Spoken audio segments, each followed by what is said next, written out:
আমি ছোট্ট করেই বলবো, নিশ্চয়ই আমি চাই না আমার মতো আরো সোনিয়া হোক, আমি চাই না আমার মতো কোনো নারী এরকমটাই হোক, আমি চাই না কোনো সন্তান তার বাবা তার মাকে কষ্ট দেখ।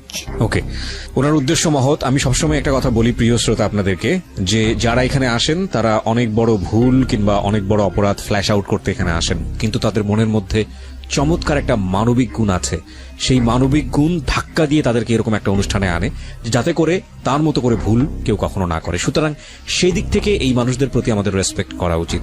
এবং আমরা আমাদের থিমে কিন্তু বলি এই কথাটা, যে আমরা আপনার এই অনুভূতিটাকে, এই হিউম্যানিজমকে আমরা আপনাকে সম্মান জানাই। ওকে, সো আমরা শুরু করতে চাই, একেবারে ব্যাকগ্রাউন্ড থেকে শুরু করব।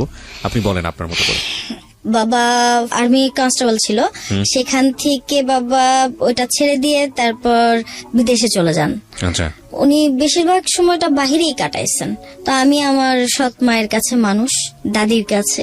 সৎ মায়ের কাছে মানুষ বলতে আমার মাদার নাই, নাই বলতে মা নাই। মানে উনি কি জন্মে উনি মারা গিয়েছেন বা অন্য কোথাও? না না, অ্যাকচুয়ালি সে মানে ভারসাম্যহীন, পাগল বলাই চলে তাকে। আমি একটু সিচুয়েশনটা জানতে চাই। তার সম্পর্কে জেনেছি যেটা বলা চলে, ছোটবেলা থেকেই বড় হইলাম দাদির কাছে, তখন থেকেই শুনতাম সে গুছায় কিছু করতে পারতো না। আচ্ছা, তো গুছায় যখন কিছু করতে পারতো না, আমার বাবার সাথে বনাবনি হতো না। তো এরকম করতে করতে একটা পর্যায়ে গিয়ে তাদের ডিভোর্স হয়। তারপর থেকে সে মানে একটু আলাদা কেমন যেন মানে অ্যাটিটিউড করতো। তারা সে আমাকে বা আমার আরেকটা ছোট বোন আছে, তাকে অ্যালাউ করতে পারতো না, এই আর কি। এরপরে আর আমার আপনি নিজে কখনো ফেস হয়েছেন আপনার মার? না, আমার তার প্রতি কোনো রকম আগ্রহ নাই। কেন আগ্রহ নাই? আমি আমার দাদিকে ঘিরে বড়, মানে আপনি জন্মের পরে যে সারটা পাননি, সুতরাং সেই সারটা নিয়ে আপনার কোনো আগ্রহ নাই? আগ্রহ নাই। মানে আপনি জানার চেষ্টাও করেননি আপনার মা কোথায় আছে, কি অবস্থায় আছে? আচ্ছা, বেশ ভালো আছে, তার বাবার বাড়িতে আছে। বাট আপনি কখনো নক করেননি সেখানে? না, আমার ভালো লাগে না। ভালো লাগে না বলতে? যেখানে বাবা নাই, যেখানে মা নাই, একসাথে কোনো কিছুই নাই, কেমন যেন একটু এলোমেলো না?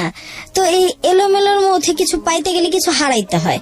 তো থাক না, যখন কিছু পেতে গেলে আমি হারাবো, তার সাথে আমি যেটা নিয়ে মানে বেঁচে আছি। বিষয়টা কিরকম ছিল যে তুমি যদি তোমার মায়ের কাছে কোনো দিন খোঁজ নাও তাহলে তোমাকে এই বাড়ি থেকে চলে যেতে হবে, এরকমটাই আর কি। Okay fine. আমার মনে হয় আপনি এই জিনিসটা ফ্ল্যাশ আউট করতে চাচ্ছেন না, বাট এটা আমার জন্য ইম্পর্টেন্ট এই কারণে যে আপনি কি ধরনের পরিবেশে বড় হয়েছেন।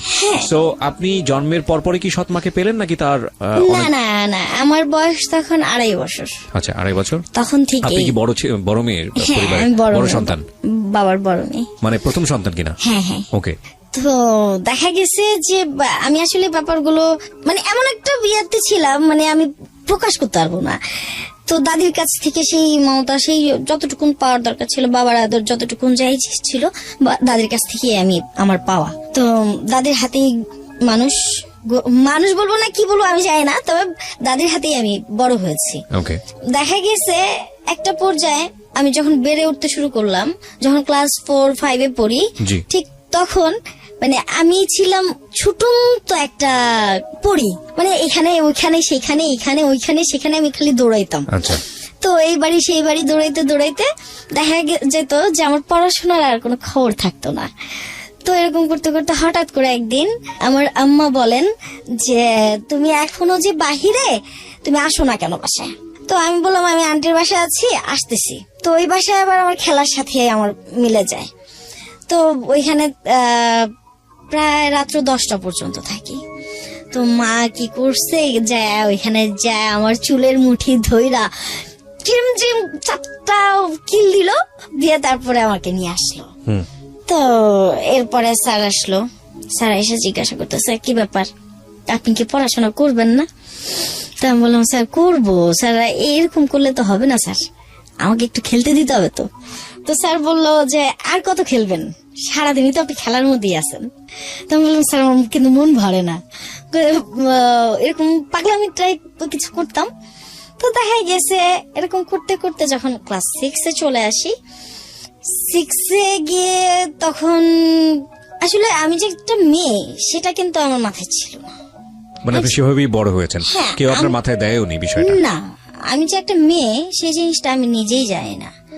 দেখা গেছে বাবার শার্ট পরতাম, বাবা লুঙ্গি পরতাম, পরে আলনার পেছনে গিয়ে চুপ করে বসে থাকতাম। তো খুঁজতো ও কই। তো দেখা গেছে যে যখন পাইতো পায়া বলতো দেখছো ওর বাপের শার্ট পরে বসে আছে। তা আমি এরকমটাই করতাম। দেখা গেছে একটা পর্যায়ে আমি আমার বাবারে প্রচুর ভালোবাসতাম। সেখানে আমি মায়ের যে একটা কি বলে ভূমিকা থাকা দরকার বা মাকে পাওয়ার কিছু একটা, সেই জিনিসটা আমি কখনো আগ্রহ করে দেখিনি। বাবার মধ্যেই যেন আমি সব খুঁজে পেতাম, বাবা দাদি। তো যখন ক্লাস 6-এ তখন আস্তে আস্তে অ্যাপ্রন পরা শিখাইলো, তারপরে ওইভাবে কাপড় চোপড় পরতে হবে। তো দেখা গেছে যখন ক্লাস 6-এ পড়ি আমার দাদি আমাকে স্কুলে নিয়ে ভর্তি করায় দেন। তো যখন ভর্তি করায় দেন ওই স্যার জিজ্ঞাসা করেন, আচ্ছা তোমার এই অবস্থা কেন? তা আমি বললাম, স্যার আমি তো আমি এইরকমই আছি। তো আনোয়ার স্যার হেসে বলল যে ঠিক আছে ক্লাসে যাও। তো ক্লাসে যাওয়ার পরে আস্তে আস্তে সবার সাথে মিশি। তবে আমার ওই জিনিসটা হয়নি, আমি কেন যেন অ্যাডজাস্ট করতে পারতাম না মেয়েদের সাথে, আমি না অ্যাডজাস্ট করতে পারতাম না। দেখা গেছে একটা পর্যায়ে এসে অনেক মেয়েরাই না আমার সাথে কিছুক্ষণ বসতো, ওরা সরে যেত, ওরা বসতে চাইতো না। মানে কি বিরক্ত বোধ করতো? ওরা বসতে চাইতো না, আমি নিজেই বিরক্ত বোধ করতাম। মানে চাপতে চাপতে একদম বেঞ্চের সেই কোনায় চলে যেতাম। আচ্ছা। শারফিন আন্টি মানে আমার ছোট আম্মুর বান্ধবী, উনি আবার স্কুল টিচার। আচ্ছা। তো উনি আবার আমাদের টিচার, উনারে অনেক সময় আপা আন্টি বলা হয়। তো দুষ্টু করে বলে ফেললাম একদিন যে এই করছে খালামুনি আমার কিন্তু ভালো লাগে না, আমি কিন্তু ক্লাস করব না। বলো কেন? বললো মেয়েরা হাসে, দেখেন না কিভাবে হাসে। তো হাসে বললো যে কেন কি হয়েছে? তো আমি বললাম যে আমি তো বলতে পারি না, আমি কি বাদরের মতো দেখতে না, আমি কেমন কেমন। সামহাউ আপনার অ্যাটিটিউডটা তাদের কাছে খুব হাস্যকর ছিল। তাদের কাছে মানে এটা আমাদের শুনেও কিছুটা মনে হচ্ছে। আমি আরেকটু রিকভারি করতে চাই আপনাকে, তাহলে হয়তো বুঝতে পারবো যে আপনি আর 10 জনের চেয়ে আলাদা ছিলেন। প্রিয় শ্রোতা, একটা জিনিস খেয়াল রাখবেন, এখানে ও যে ধরনের পরিবারে বড় হয়েছে সেখানে কিন্তু মা অ্যাবসেন্স, এবং ওনার মা সম্পর্কে উনি যে বর্ণনাটা দিয়েছেন সেটাও একটু খেয়াল রাখতে হবে। বিকজ উনি যেটা বলছেন যে মার এক ধরনের মানসিক সমস্যা ছিল, তো ওর আবার ম্যাচিং প্রবলেম হচ্ছে স্কুলে গিয়ে। সবকিছু মিলিয়ে একটা অনেক বড় একটা কোয়েশ্চেন মার্ক থেকে যায় যে আসলে ওর চাইল্ডহুডটা কি বা উনি মানুষ হিসেবে কেমন। সো এই বিষয়গুলো মাথায় রেখে আমাদের একটু সামনের দিকে এগোতে হবে। বলুন। তো বাই দ্য ওয়ে, ডালিবাবু স্যার আমার ইংলিশ টিচার ছিল। তো উনি হঠাৎ করে আমাকে জিজ্ঞাসা করেন, একটা কোশ্চেন জিজ্ঞাসা করেন।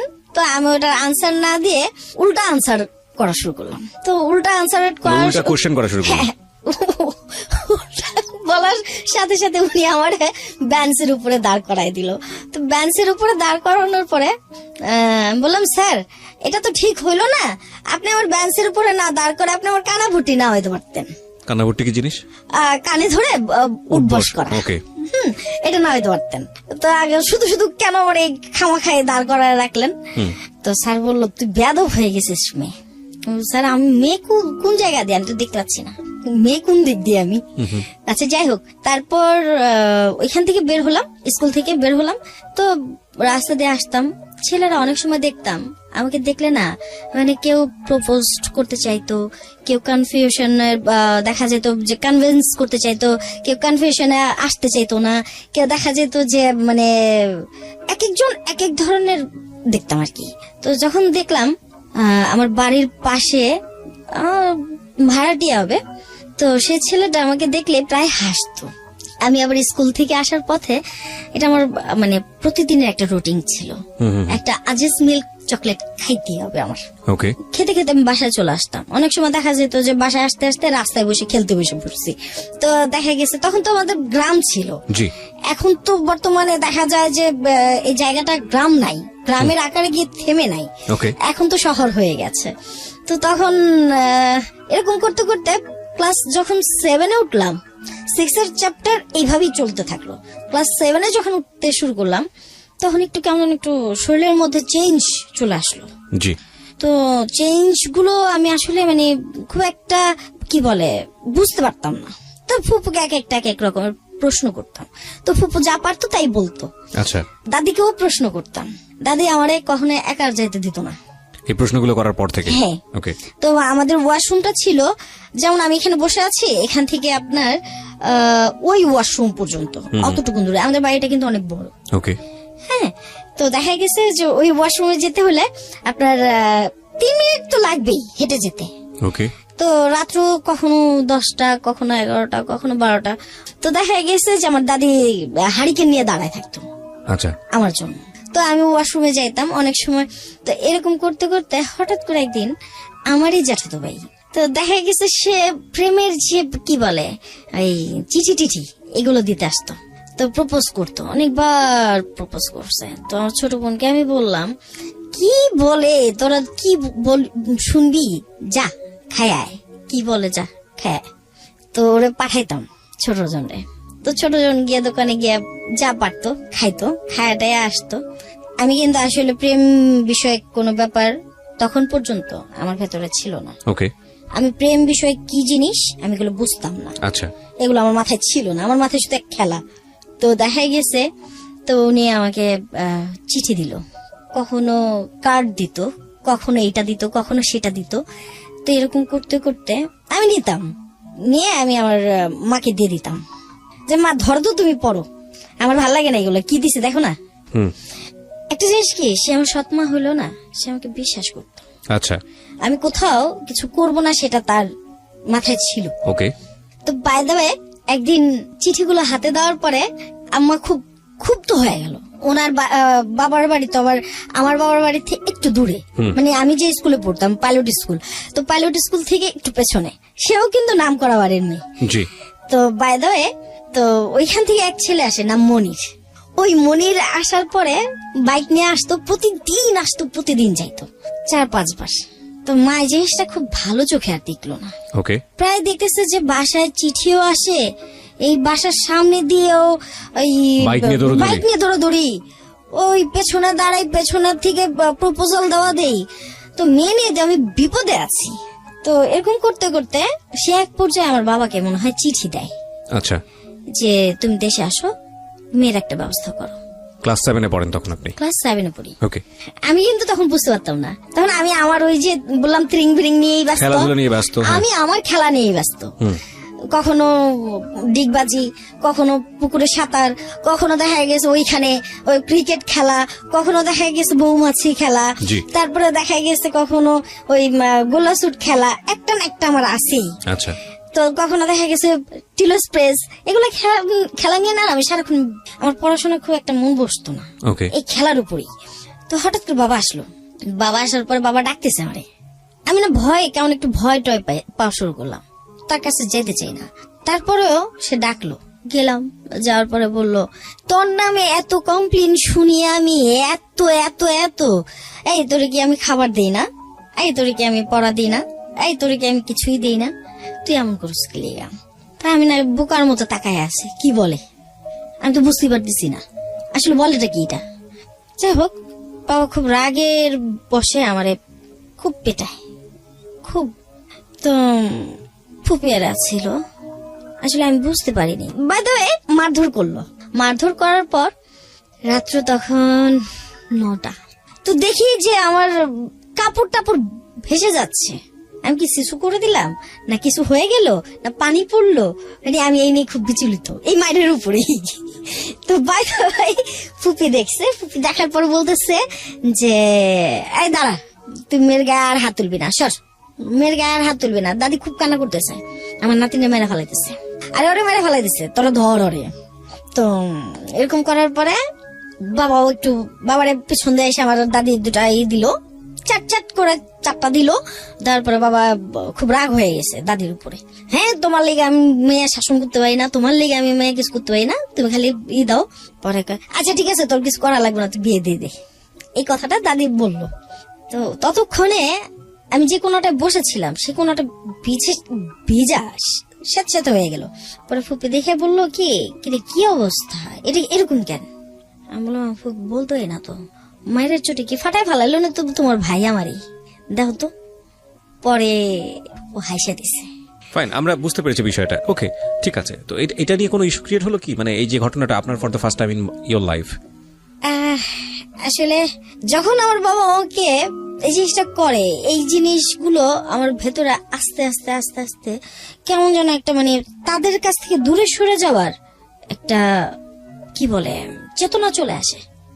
তাদের কাছ থেকে আমি যত দূরে থাকতে তত ভালো লাগবে আমার, হয়তো আমি কিছু করতে পারবো, এরকম আর কি। ওই ঘটনার পরেই মানে হঠাৎ করে মানে ওই থাকা অবস্থায়, বাবার দেশে থাকা অবস্থায় আমার বিয়ে টিয়ে সব মানে দেখে টেকে তারা রেডি করে ফেলে। আমি তো বলতেই পারি না কিছু। ওকে। তো পাশের বাড়ি চিনেই তো, আর আমি তো চিনি না, আমাকে বারবার বলা হইতেছে ওই বাড়ির, তো আমি আর চিনি না। আমি বোকার আপনি মতো ক্লাস 7 এ পড়েন তখন ক্লাস 7। ব্যাকগ্রাউন্ডে আছি আমরা প্রিয় শ্রোতা, আপনারা শুনছেন সিক্রেটস। আজকে এখানে নারায়ণগঞ্জ থেকে এসছে সোনিয়া তার নিজের জীবনের সিক্রেটস নিয়ে। এই ফাঁকে প্রিয় শ্রোতা আপনাদের সবাইকে জানিয়ে রাখছি ইতিমধ্যেই শুরু হয়েছে রেডিও আম্বার 102.4 FM এ আমার একটি নতুন শো, যে অনুষ্ঠানটির কথা হয়তো অনেকেই জানেন, মাইক্রোফোন টেস্টিং 1024, যেখানে বাংলাদেশের ছড়িয়ে ছিটিয়ে থাকা অসম্ভব প্রতিভাবান শিল্পী যারা আছেন, যারা কোথাও কোনো ফ্লোর পান না কিন্তু খুব ভালো গান, তাদের সুযোগ ঘটছে একটা অনুষ্ঠানে একটা এপিসোডে নিজেকে প্রকাশ করবার। আপনি যদি খুব ভালো গান করেন এবং আপনি যদি মনে করেন এই অনুষ্ঠানটিতে আপনি অংশগ্রহণ করবেন, তাহলে এই নাম্বারটিতে ফোন দিতে হবে এবং নাম্বারটিতে ফোন দিয়ে ফোন থেকে আপনি যে নির্দেশনা পাবেন সেই অনুসারে আপনি কাজটি করবেন। ফোন নাম্বারটি হচ্ছে 09611001024। আমি বাংলায় বলছি এবং ধীরে ধীরে বলছি, 096101001024। এই নাম্বারটিতে ফোন দিয়ে আপনি নির্দেশনা অনুসারে আপনি কাজটি করবেন। আর এমনও হতে পারে এই অনুষ্ঠানের মধ্য দিয়ে সারা বাংলাদেশ আপনাকে অন্যভাবে চিনবে। সো অপেক্ষা করছি আপনার কলের। আমরা ছোট্ট একটা বিরতির পর আবারও ফিরছি, আশা করছি আমাদের সাথেই থাকবেন। 2 মিনিটের বিরতি। তো ফুপিয়েরা দেখেন, ছেলে ফুপি দেখেন, ফুপা দেখেন, ফুপাতো ভাইয়েরা দেখেন, বাবা দেখেন কিনা আমি তা জানি না, তবে মায়েরা জানেন, নানা বাড়ি এরা সবাই দেখেন, ওনারা সবাই বলেন ছেলে খুব ভালো। গরিব হইলো ছেলে ভালো। তো বাবা চিন্তা করলো যে যদি ছেলে ভালো হয়, গরিব হোক, তাতে কি আমারটা আমি উঠাই নিব, সমস্যা হবে না। বাবার যেমন এই কনফিডেন্টটা থাকে ভেতরে। আপনার 12ই মার্চ রাতে আনুমানিক 3টার দিকে আমি শুয়েছিলাম। একটা ডিভাইডার প্যান্ট পরানো, গেঞ্জি পরানো। আমার বাবা সবসময় আমাকে প্যান্ট গেঞ্জি পরাইতো। হ্যাঁ, এটা কিন্তু আমাদের এলাকার মানুষগুলো ভালো চোখে দেখতো না। আমার বাবা কিন্তু অনেক, আমার মামা সৎ মায়ের ভাই, উনি জাপানে ছিলেন, জাপান থেকে আমাকে ড্রেস আইনা পরাইতো। তো দেখা গেছে যে আমার বাবা তো আল্লাহ দিলে কম করতো না আমার জন্য। আমার যেটা পছন্দ হইতো সেটা আমি রাখার পরে তারপরে যাকে খুশি তাকে দিয়ে দিত। বাবা কিন্তু ওই দিকটা খুব ভালো ছিল, কিন্তু সে যে কেউ কিছু বললে সহ্য করতে পারতো না, ওইটির সাথে সাথে রিয়াকশন নিতে হবে। আমিও ওরকম ভাবে রয়েছি, কখনোই বলি নাই যে আমি প্রেম করে বিয়ে করবো বা এই সেই এক্সেট্রা এক্সেট্রা। ওই সময় আপনি প্রেম কি জিনিস বুঝতেন না, বুঝিও না, আর আমার কোনো পছন্দ নাই। বাবা জিজ্ঞাসা করছে, তোমরা জেনে দইনি, মানে ওই যে আমার ভেতরে একটা জিনিস ঢুকে গেছে। প্রথম কথা হচ্ছে প্রেম কি জিনিস বুঝতেন না, বিয়ে বোঝাতে আরো প্রশ্ন ওঠে না। না, ওই যে আমার ভেতরে ওই জিনিসটা ঢুকে গেছে। আমার দাদি যে বললো যে ওর বিয়ে দিয়ে দে, সব ঠিক হয়ে যাবে। তো আপনি মনে করেছেন বিয়ে দিলে সব ঠিক হয়ে যাবে? হ্যাঁ, বিয়ে দিলেই ঠিক হয়ে যাবে। তো ওই জিনিসটা, ওই যে বাচ্চাদের যে একটা মন থাকে, সেই জিনিসটাই আমার ভেতরে রয়ে গেল। বিয়ে দিল মানে বিয়ে দিয়েছে বরিশালেরই ছেলে, আমাদের এখানে থাকতো, নাম মানে পুরো নামটা আপনি বলতে চাচ্ছেন না? ওকে, ঠিক আছে। তো দেখা গেছে যে রাত্র আনুমানিক 3টার দিকে, হ্যাঁ 3টাই হবে আমার মনে হয়। এর মধ্যে এর আগে কিন্তু সন্ধ্যার দিকে বাবারে দেখছি বিরিয়ানি টিরানি কি রান্না করতেছে। তো আমি তো ওই কটা খাইলেই আমার আর কোন হুঁশ থাকে না, আমি পয়রা ঠুস। তো পয়রা যখন ঠুস হয়ে গেলাম দাদির বিছানায়, আমি দাদির ছাড়া ঘুমাইতে পারতাম না। তো দাদির বিছানায় উহুদ হয়ে শুয়ে আছি। আমার ফুপাতো ভাই আমাকে এসে বলতেছে, এই ওঠ, তুই কি ব্যাপার, কি হয়েছে, তুই হঠাৎ তো চুস্কি লিগা? তো ভাইয়া বলতেছে যে এই তুই এখনো তুই করা কথা মারে, দাদা বল। কিসের দাদা বলবো তোরে আমি, বলেন কি হয়েছে? তোর বাবা ডাকে। তো গেলাম, জি বাবা, জি আব্বু। তার সামনে যাওয়ার পরে বললো, তোর ফুপু কি বলে শোন। তো ফুপি বললো যে ঠিক আছে, হাত মুখ ধুয়ে তোরে দেখতে আসবো। রাত্রেবেলা আমার কি দেখবো? হ্যাঁ, রাত্রেবেলাই দেখবো। তাই এমন করে কথাটা বললো। আচ্ছা ঠিক আছে, আমি হাত মুখ মুড়াইতে বাথরুমে গেলাম। পেছনে দেখি 2-4টা আমার পেছনে, ভাই পেছনে, ওই পেছনে, সেই পেছনে। আজকে হঠাৎ করে আমার পেছনে এত মানুষ কেন, যে মেয়ের কোনো খবর নাই। চেক, ওয়াশরুম থেকে বেরোইলাম। ভাই আবার কানে কানে বলতেছে, তুই যেন পালাইতে না পারস। আরে এটি কি কয়, আমি কিলিকা পালাম। পরে ওই বাড়ি থেকে লোকজন আসে, তাই আমি দেখে বাবুর মা এখানে কিলিকা। দাদির কইতেছে, এই বাবুর মা এখানে কে? বেটে হেনে কে বুটকি তার বেটি। মানে আপনি জানতেন না আপনার কার সঙ্গে বিয়ে ঠিক হয়েছে? ওকে। আমি আমাকে বলতেছে কিন্তু আমি কিন্তু গেস করতে পারছি না। তো যাই হোক আমি যখন বললাম এই বেটি হেনেকে, তো এই বেটি হেনেকে করার পর আমার দাদি বলছে চুপ থাক, আরে তুই চুপ থাক, তুই পেঁচাল পারিস না, তুই চুপ থাক। সবাই মোটামুটি আমার দেখে বলতেছে মানে কেমন আছে, যেমন আমি বান্দরখানায় থেকে ইয়ের কাছে চলে আসলাম আর কি, মানে সবার কাছে যেমন কেমন জানি একটা গুছায় উঠতে পারতেছি না আর কি, মানে এমন একটা পরিস্থিতি আমি নিজেই যেন কেমন জানি হয়ে গেছি। এর মধ্যে কাজী টাজিও রেডি, কাজী টাজি আসছে, আমারে বলতেছে যে তুমি সাইন করো। আমিও দিয়ে দিলাম সাইন, আমি আর প্রশ্ন করিনি। পরে তাকায় রয়েছি আমি যখন তাকায় রয়েছি আমার ফুপুর দিকে, তখন আমার ফুপু বললো যে বাবারে তোর বিয়ে দিয়ে দিলাম। সাইন করার পরে? সাইন করার পরে তোর বাবা তোর বিয়ে দিয়ে দিল। ওকে। ওই ডিভাইডার প্যান্ট, ওই গেঞ্জি পরানো, খালি আমার উপরে ওই আমার ফুফাতো বোনের জামাই একটা শাড়ি আনছিল, শাড়িটা মানে উপরে মানে কোন রকম অ্যাপ্রনের মতো দেয়া আর কি, শাড়ি পরারও সুযোগ নেই। তো কারে বলে আপনার সঙ্গে কোনো কথা বলেনি, কেউ কিছু বলেনি যে বিয়ে জিনিসটা কি? না, আমি এই জিনিসটা আসলে বুঝি নাই। বিয়ে দিয়ে দিলাম তখনও আপনি বোঝেন না বিয়ে জিনিসটা কি? না, আমি তখনও বুঝিনি, আমি কিন্তু এই জিনিসটা বুঝি না। আমারও সবাই দেখতেছে আমি পাকা টস টস টস টস কথা বলতেছি সবই, কিন্তু আমার ভেতর থেকে সেটা তো আমি আপনি ম্যাচিউর। আপনাকে যারা শুনছে তারাই বুঝতে পারছে আপনার নেচার কি রকম। আপনি যেভাবে বলছেন সেটাই যদি আপনার নেচার হয়ে থাকে তাহলে সেটা খুবই স্বাভাবিক ছিল। এটাই আপনার আমি এইভাবে আপনি কিন্তু কথা বলেন। অতটা ম্যাচিউর না, আমার ভেতর থেকে আমি ম্যাচিউর না। যখন আমাকে দিয়ে দেওয়া হলো, ওই ছেলেটা দেখলাম ও আমার সালাম করতে পাঠাইলো, সালাম দিয়ে আসো। তো সালাম দিয়ে আসার পরে আমার বাবা তো উন্মাদ করে চিৎকার, কি করলাম আমি পাগল হয়ে কি করলাম। বাই দ্য ওয়ে, আমি ওইখান থেকে ফিরে আসার পথে ওই লোকটা দেখলাম কি যেন এমন করে কাছা দিয়ে উঠা দৌড় দিল। ওই লোকটা মানে আপনার হ্যাঁ, হাজবেন্ড? আমি দেখলাম আর কি, আমি আসলে হাজবেন্ড বুঝছি না তখন, আচ্ছা। কিসের হাজবেন্ড আর হাজবেন্ড। তো আমি সালাম দিয়ে কোন রকম আসলাম আর কি। তা আইসা বাবারে যখন ধরলাম তখন একটু অনুভূতি হলো যে বাবা যেন কেমন পর হয়ে গেল, একটা অনুভূতি চলে আসলো আমার ভিতরে। তো বাবা আমি যখন বাবারে ধরে খুব কান্না করতেছি, কান্না করতে করতে এক পর্যায়ে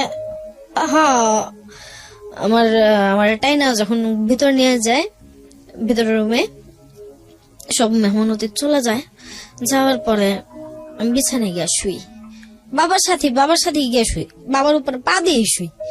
এতটা ম্যাচুরিটি কিন্তু আমার ভিতরে আজও আসেনি। ক্লাস 7-এ পড়েন আপনি তখন? জি। তারপরে যখন বাবার পেঁচায় ধরে শুই, আমার বাবা এক পাশে আম্মা, এক পাশে ছোট বোনেরা। আনুমানিক ভোর 4টা থেকে 4:30 এরকম 5টা এরকম বাবা উঠা গেল। তারপরে তার কাপড় চোপড় পরা সবকিছু নিয়ে সে রওনা দিব। ঠিক অমন টাইমে সে আমার হাতে কিছু টাকা গুঁজে দিয়ে মাথার মধ্যে এরকম করে একটু দিয়ে বের হয়ে গেল, পাগলে যাই, ভালো থাকিস। তো মারে যে কি ডাইরেকশন দিয়ে গেছে আমি জানি না, আমি বলতে পারবো না। আমি আমার ভাবে দিন যাপন করতে শুরু করি। ঠিক নেক্সট মানে সপ্তাহে তারা আবার আসে। তো আসার পরে তাদেরকে খাওয়া দাওয়া করানো হয়। খাওয়া দাওয়া করানোর পরে ছেলে আমাদের বাসায় থাকে কিছুটা সময়। আসলে সৎ মাই থাকে। মা কিন্তু মধুর ডাক। আমি নিজেও একজন মা। আমি বুঝি আমার সন্তানের গায়ে আঘাত লাগলে আমি পাগল হয়ে যাই। আমার কেমন লাগে সেটা আমি জানি। আমি মনে হয় তখন পৃথিবী না, শুধু সে যেই হোক তার টাইরা ছেড়ে ফেলতে আমি দেরি করব না। আসলে এটা শুধু মানুষের না, এটা প্রত্যেকটা প্রাণীর মধ্যে আল্লাহ এই জিনিসটা দিয়ে দিয়েছেন। এবং যারা অবুঝ প্রাণী তারাও দেখবেন যে তাদের সন্তানের দিকে যদি আপনি অন্যরকম কোনো কিছু করেন তারা আপনার দিকে তেড়ে আসে। এটা সৃষ্টিকর্তার দেওয়া অদ্ভুত এক জিনিস।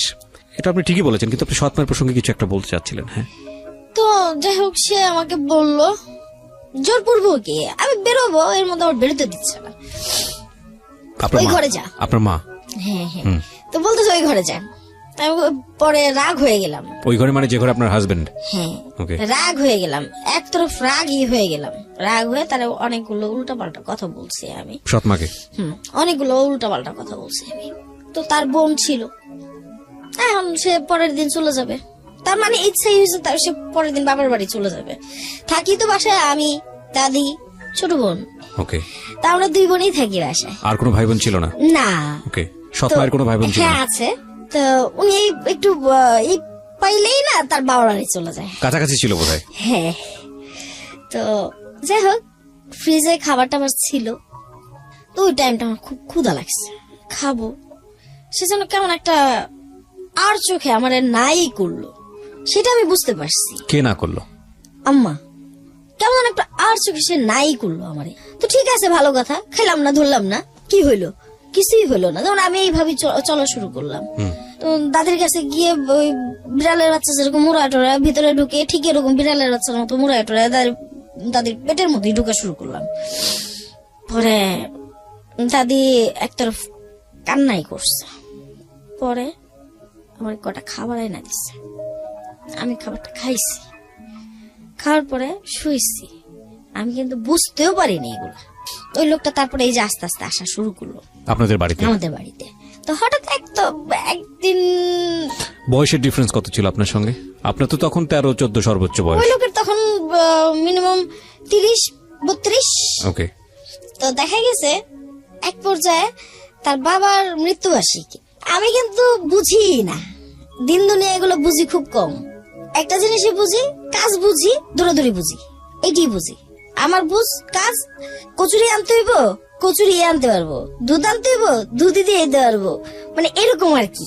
আমাদের বাড়িটা কিন্তু গ্রামের একটা পরিবেশ। জি জি, আমি বুঝতে পারছি। গেলাম ওদের বাড়িতে? ওদের বাড়িতে যাইতে চাই নাই, এই প্রথম যাওয়া? এই প্রথম যাইতে চাই নাই। ওকে। তো দাদি পাঠাইলো, যা একটু দেখে আয় কর, তুই তো থাকতে পারবি না। আপনার স্কুল বুঝতে কি পারছি। তারপরে বন্ধ হয়ে গেল? বিয়ের পরে কি স্কুল বন্ধ করে দিয়েছিলেন? আপনি স্কুলে যেতেন?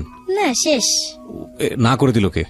শেষ, নিজে থেকেই শেষ। আপনি শেষ করে দিয়েছেন, যাবো না আর? না, আর যে কি হবে, মানে এটা আপনি ফিল করেছেন, কিন্তু আপনার ফ্যামিলি মেম্বারে কেউ বলে নাই যে তুমি স্কুলে যাও বা কিছু একটা? না না, এরকমটা আর কিছুই হয়ে ওঠে নাই, এরকম কিছুই আর হয়ে ওঠে নাই। ওই তাদের বাড়িতে গেলাম, যাওয়ার পরে মনে হয় 15-20 মিনিট ছিলাম। 15-20 মিনিটের পর তারা আসছে, সে আবার আমার বাসা আসছে। তা আমার বাসায় কেউ ছিল না, সেইখানে সে আমার জোর জুলমত টর্চার করছে। এটা আমি তাকে বলবো না এটা ভালোবাসা, এটা আমি বলবো torture. So this is a very very important point, যেটাকে আমরা বলি যে বিয়ের পরে পরবর্তী সময় যেটা সবচাইতে গুরুত্বপূর্ণ সময় হাজবেন্ড এন্ড ওয়াইফের মধ্যে, সেটাকে কেউ বলেন বাসর রাত, কেউ বলেন ফুলসজ্জা, হোয়াট এভার ইট ইজ। এবং এটা ওনার জায়গা থেকে হচ্ছে একটা টর্চার ছিল, মানে it's one kind of rape. আমি জানি না, যদি সামাজিকতার জায়গা থেকে যাই তাহলে এটা একটা অনৈতিক কাজ হয়েছে, মানে বিয়ের ব্যাপারটা আমি বলছি। দ্বিতীয়ত যদি বলি যে আইনত যদি যাই তাহলে তো এটা আইনত একেবারেই অবৈধ কাজ। তৃতীয়ত যদি রিলিজিয়নের জায়গা থেকে যাই, আমি নট রিলিজিয়াস স্কলার, আমি ধর্মীয় বিষয়ে খুব ভালো জ্ঞান রাখি না, কিন্তু আমার যতটুকু জ্ঞান বলে তাতে আমি যতটুকু বুঝি, যদি ভুল না করে থাকি, যে বিয়ে দেওয়ার আগে এইভাবে বিয়ে দেওয়ার কোনো নিয়ম আমার জানা মতে আমাদের ধর্মে নেই। সুতরাং সেদিক থেকেও এটা একটা ভয়াবহ রকমের গুনাহের কাজ এবং অপরাধের কাজ হয়েছে।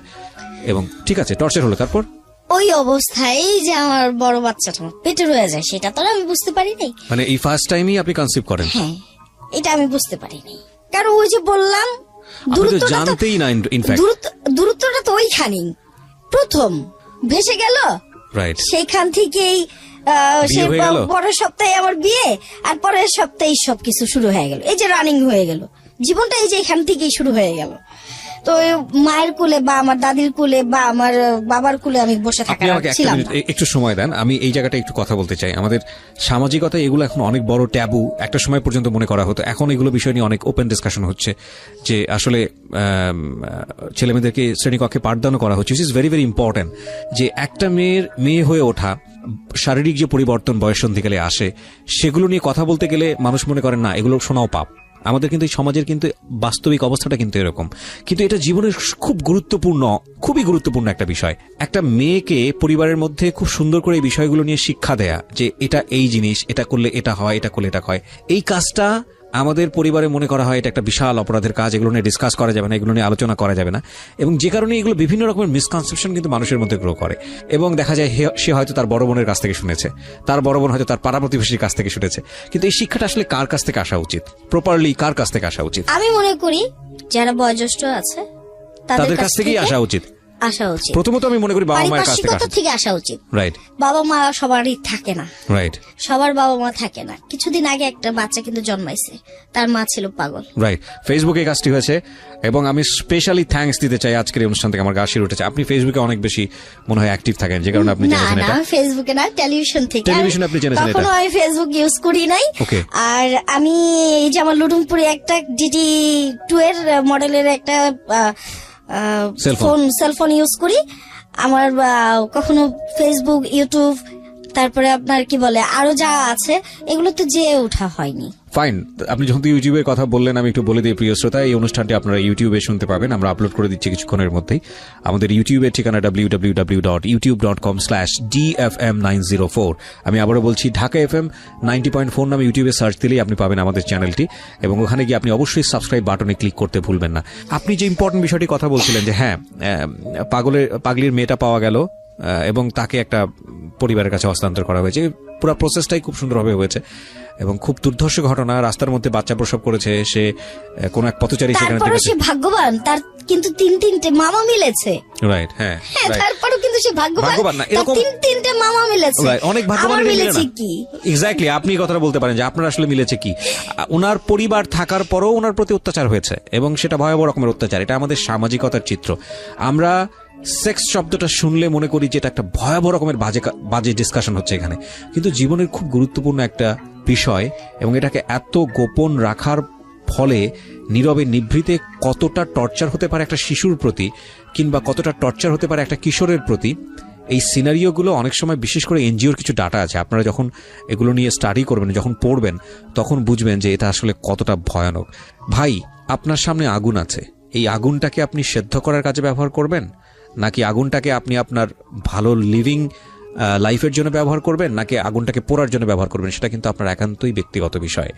আমরা আজকে ওনার যে ব্যক্তি জীবন, সেখানে যে বিভিন্ন বিষয়গুলো ফ্ল্যাশ আউট করছি, এটার পেছনের অন্যতম কারণ হচ্ছে যে একটা শিশুকে বা একটা মেয়ে শিশুকে বা একটা মেয়ে কিশোরীকে কিভাবে বড় করলে প্রপারলি বড় করা হয়, সেই বিষয়ে আপনাকে নক করার জন্য। এখন এই বিষয়টিকে যদি আপনি নেগেটিভ ভাবে নেন, না বোধক ভাবে নেন, সেটা আপনার ব্যক্তিগত সীমাবদ্ধতা। ওই সীমাবদ্ধতার প্রতি আমাদের রেসপেক্ট আছে, কিন্তু সেটাকে আমরা এগ্রি করি না। হ্যাঁ, ওকে, আমি একটু যে জায়গাটায় ছিলাম সেখান থেকে আবারও ফিরতে চাই।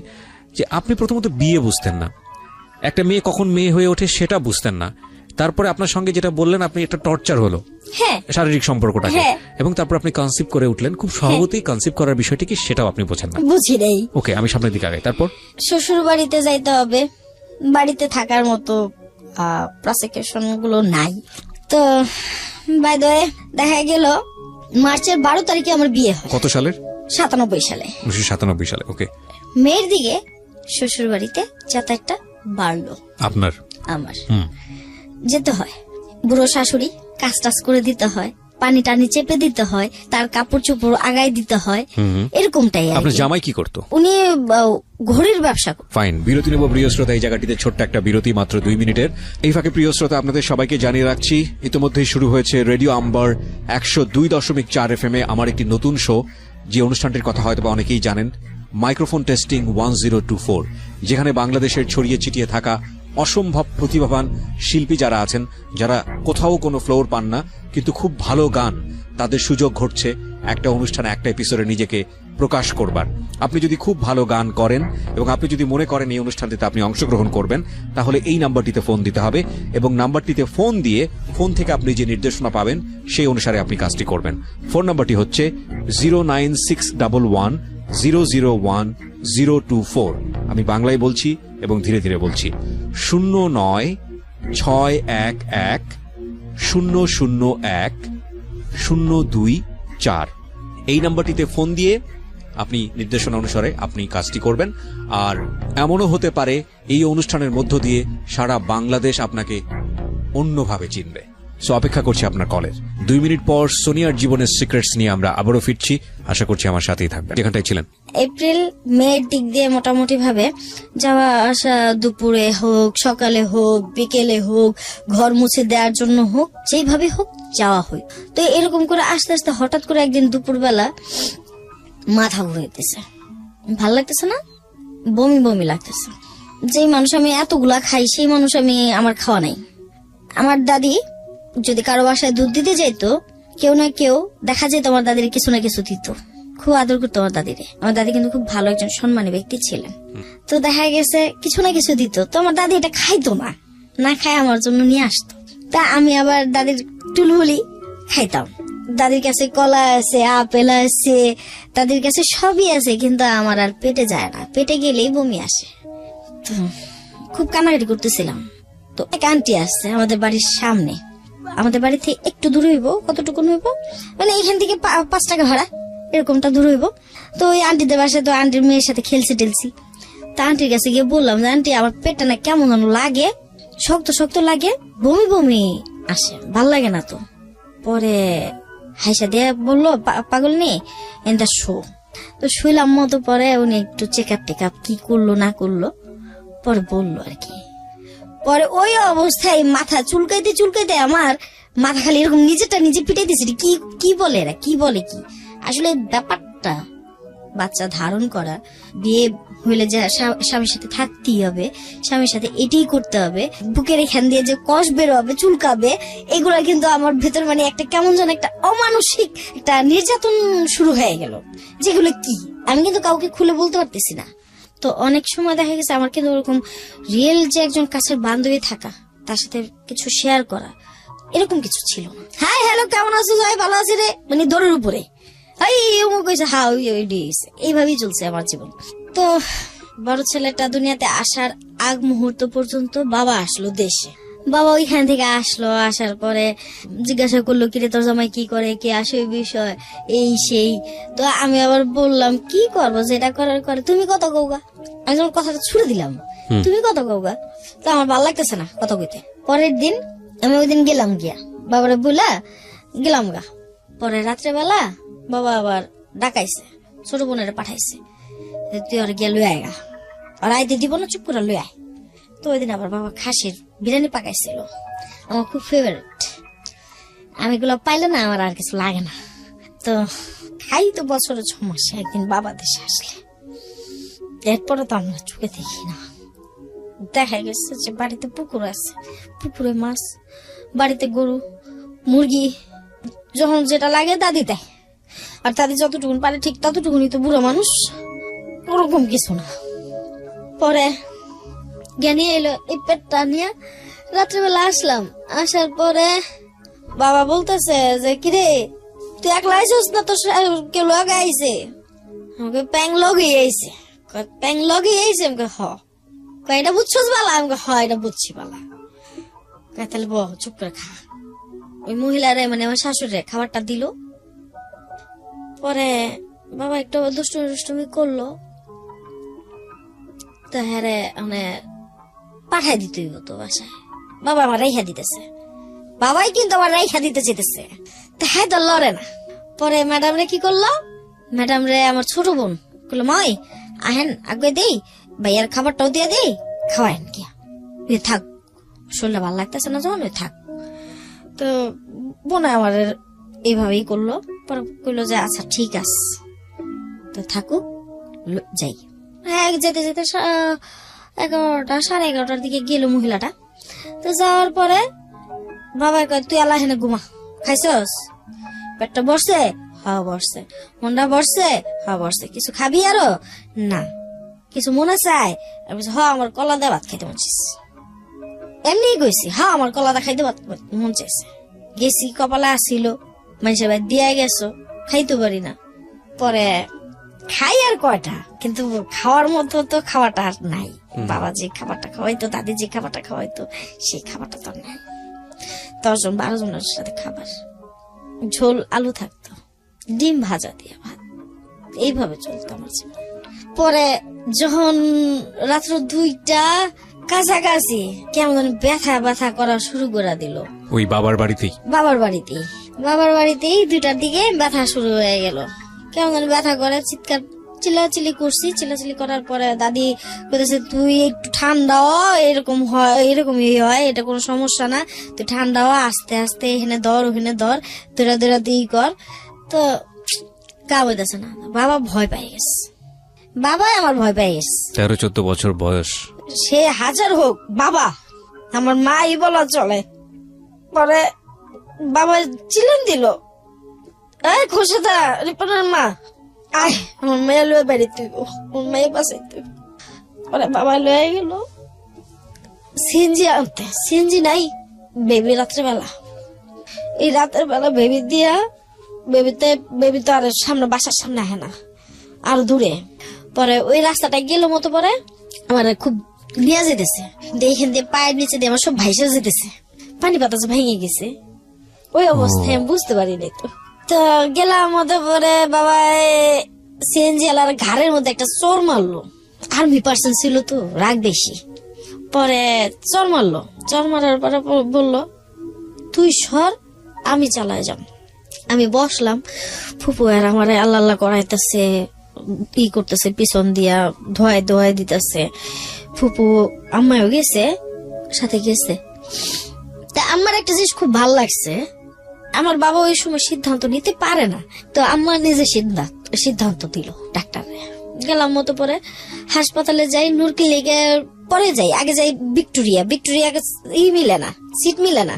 তো গেল খানপুরে যাওয়ার পরে দেখে ডাক্তার ওই ওই যে নিচে শোয়া রাখছে, তো নার্সে ভিতর নিয়ে গেছে মতো করে। তো আমার এমন যেখান থেকে বেবি আসে, ওই এই জায়গাটা এমন ভাবে টান দিল, আমি খালি কইছি ও বাবা রে আমার বাঁচাও, ওরা তোমার মেরে ফেলাইব। পরে বাবা মহিলারে শুধু একটা কথাই কইলো, এই বান্দির বাচ্চা, তুই আমার মেয়ের ধরিস না, ছাড়, আমার মেয়ে আমি বুঝুন, ছাড়। দেখ খোসাদ, মাইয়া বাচ্চা, টাকার দিকে চিন্তা করবি না, আমার টাকা কে খাইব? আমার ফুফু মায় নূর ক্লিনিকে নিয়ে যায়, একদম সোজা ডাইরেক্ট সিএনজি নিয়ে ভিতরে ঢুকে যায়। নামানোর পরে দেখে ডাক্তার লায়লা বানু নামতেছে। তো লায়লা বানু আমারে দেখা যেমন তাক খাই গেছে, এতটুকুন মাইয়া। তাড়াতাড়ি মহিলা এই রাতের বেলায় উপরে নিয়ে তাড়াতাড়ি করাইলো, ভর্তি টর্তি কমপ্লিট করাই দিয়ে স্যালাইন টালাইন লাগাই দিল। বললো, পরে বাবারে কইলো যে যদি এই মেয়ের আপনি বাঁচাইতে চান, সিজার করতেই হইব, আর সিজার না করলে বাচ্চা বাঁচবো না। পরে বাবা ওখান থেকে লাভ দিয়ে উঠা বলে, বাচ্চার গুষ্টি মারি, আগে আমারটা বাঁচুক, এর পরেরটা, আমার পরেরটা দরকার নেই। পরে মায়ে যেমন বুঝাইলো বাবারে, তুমি পাগলামি করো না, মাইয়ার কিছু হইব না, কিন্তু মাইয়া আমি সিজার করতে দিব না। মাইয়া আমার ঘোড়ার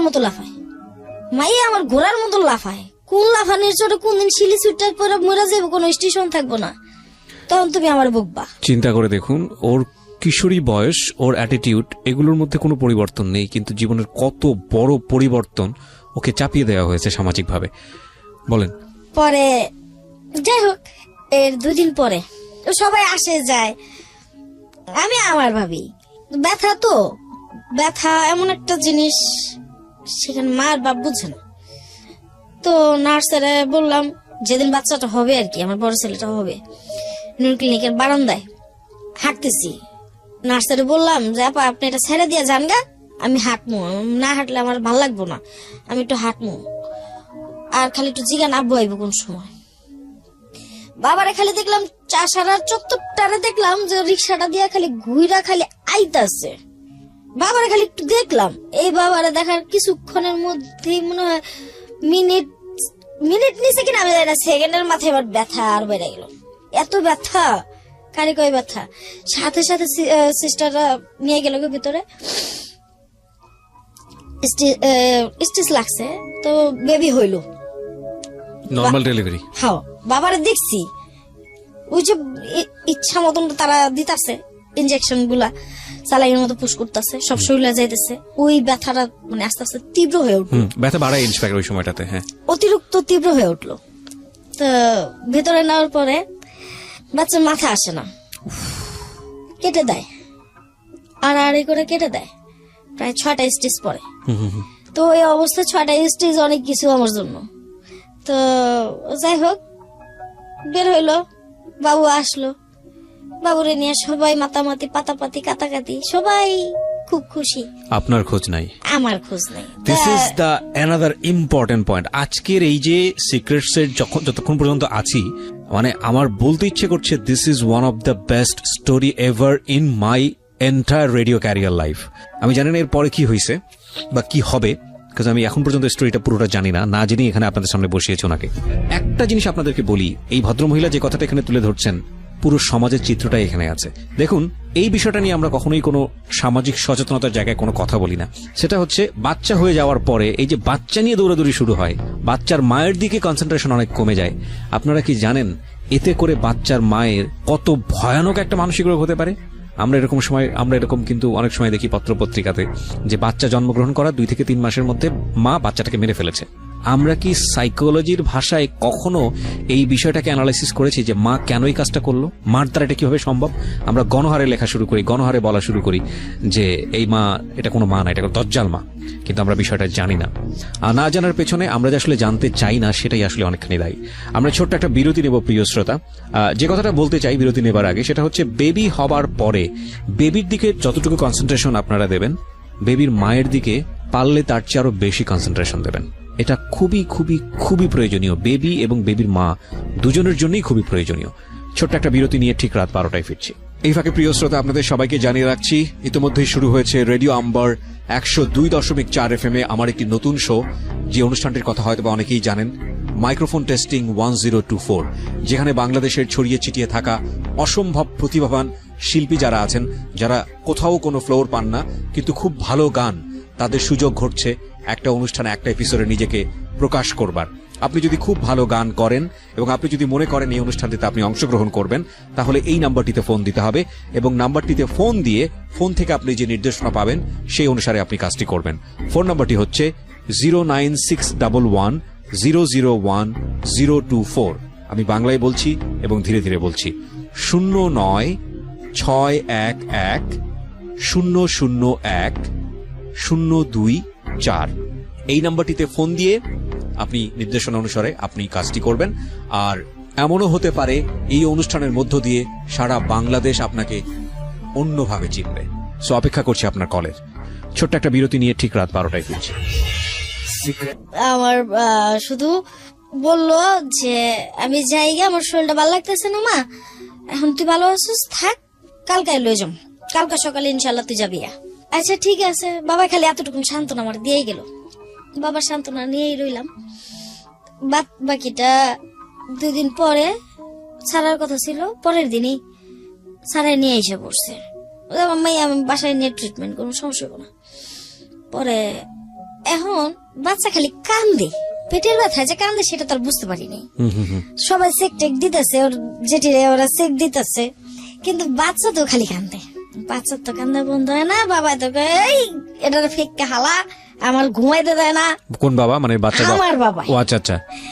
আমার বাবা কইতেছে এটার ফেককে ভালা, নাহলে ডাক্তার কাছে লয়ে যা, আমি ঘুমাইতে পারতাছি না, আমি রাত পয়লা আবার প্লেনে চড়ুম, আমার এখন ভাল লাগে না।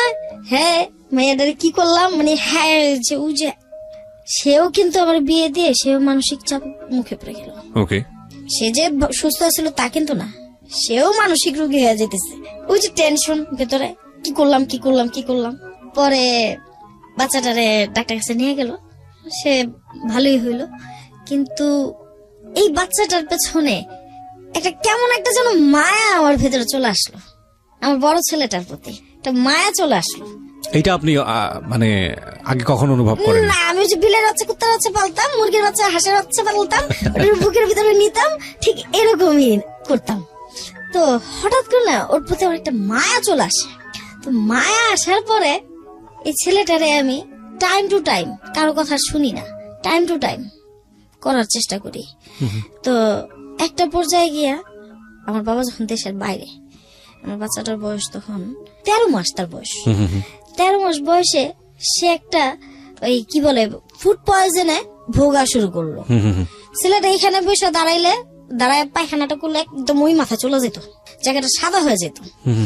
তোমার ছেলেটারে নিয়ে ডাক্তার কাছে যাইতে হবে। ভাই যখন যাইতে হবে তখন এই লোকটা ছিল কই, বাচ্চার বাবা ছিল কই? সে কিন্তু চাকরির টানে, তার পেটের টানে, তার গোষ্ঠীর টানে সে কাজে গেছে। তার তো এত বড় এত মানুষ কই? আমার বাচ্চাটার তো ডাক্তার কাছে নিয়ে গেল না তো। আমার দাদির কাছে তো আমি দৌড়াই গেলাম বিকেল বেলা, সারাদিন অপেক্ষা করে, কেউ একটু ফিরেও তাকায় না।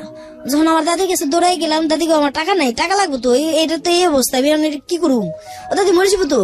তো এই যখন এই কথা বলতেছে, আমার দাদি কিন্তু আমার দিকে তাকায় রয়েছে যে যাও যে মায়ের মার কাছে টাকা পাবো, ওইখানে টাকা পাবো তোদের টাকাগুলো কারেকশন করার জন্য।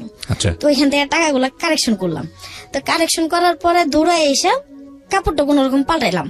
আমি কাপড় পরলে এই মাথা থেকে পরলে ওই মাথা খুলা পড়ে যেত।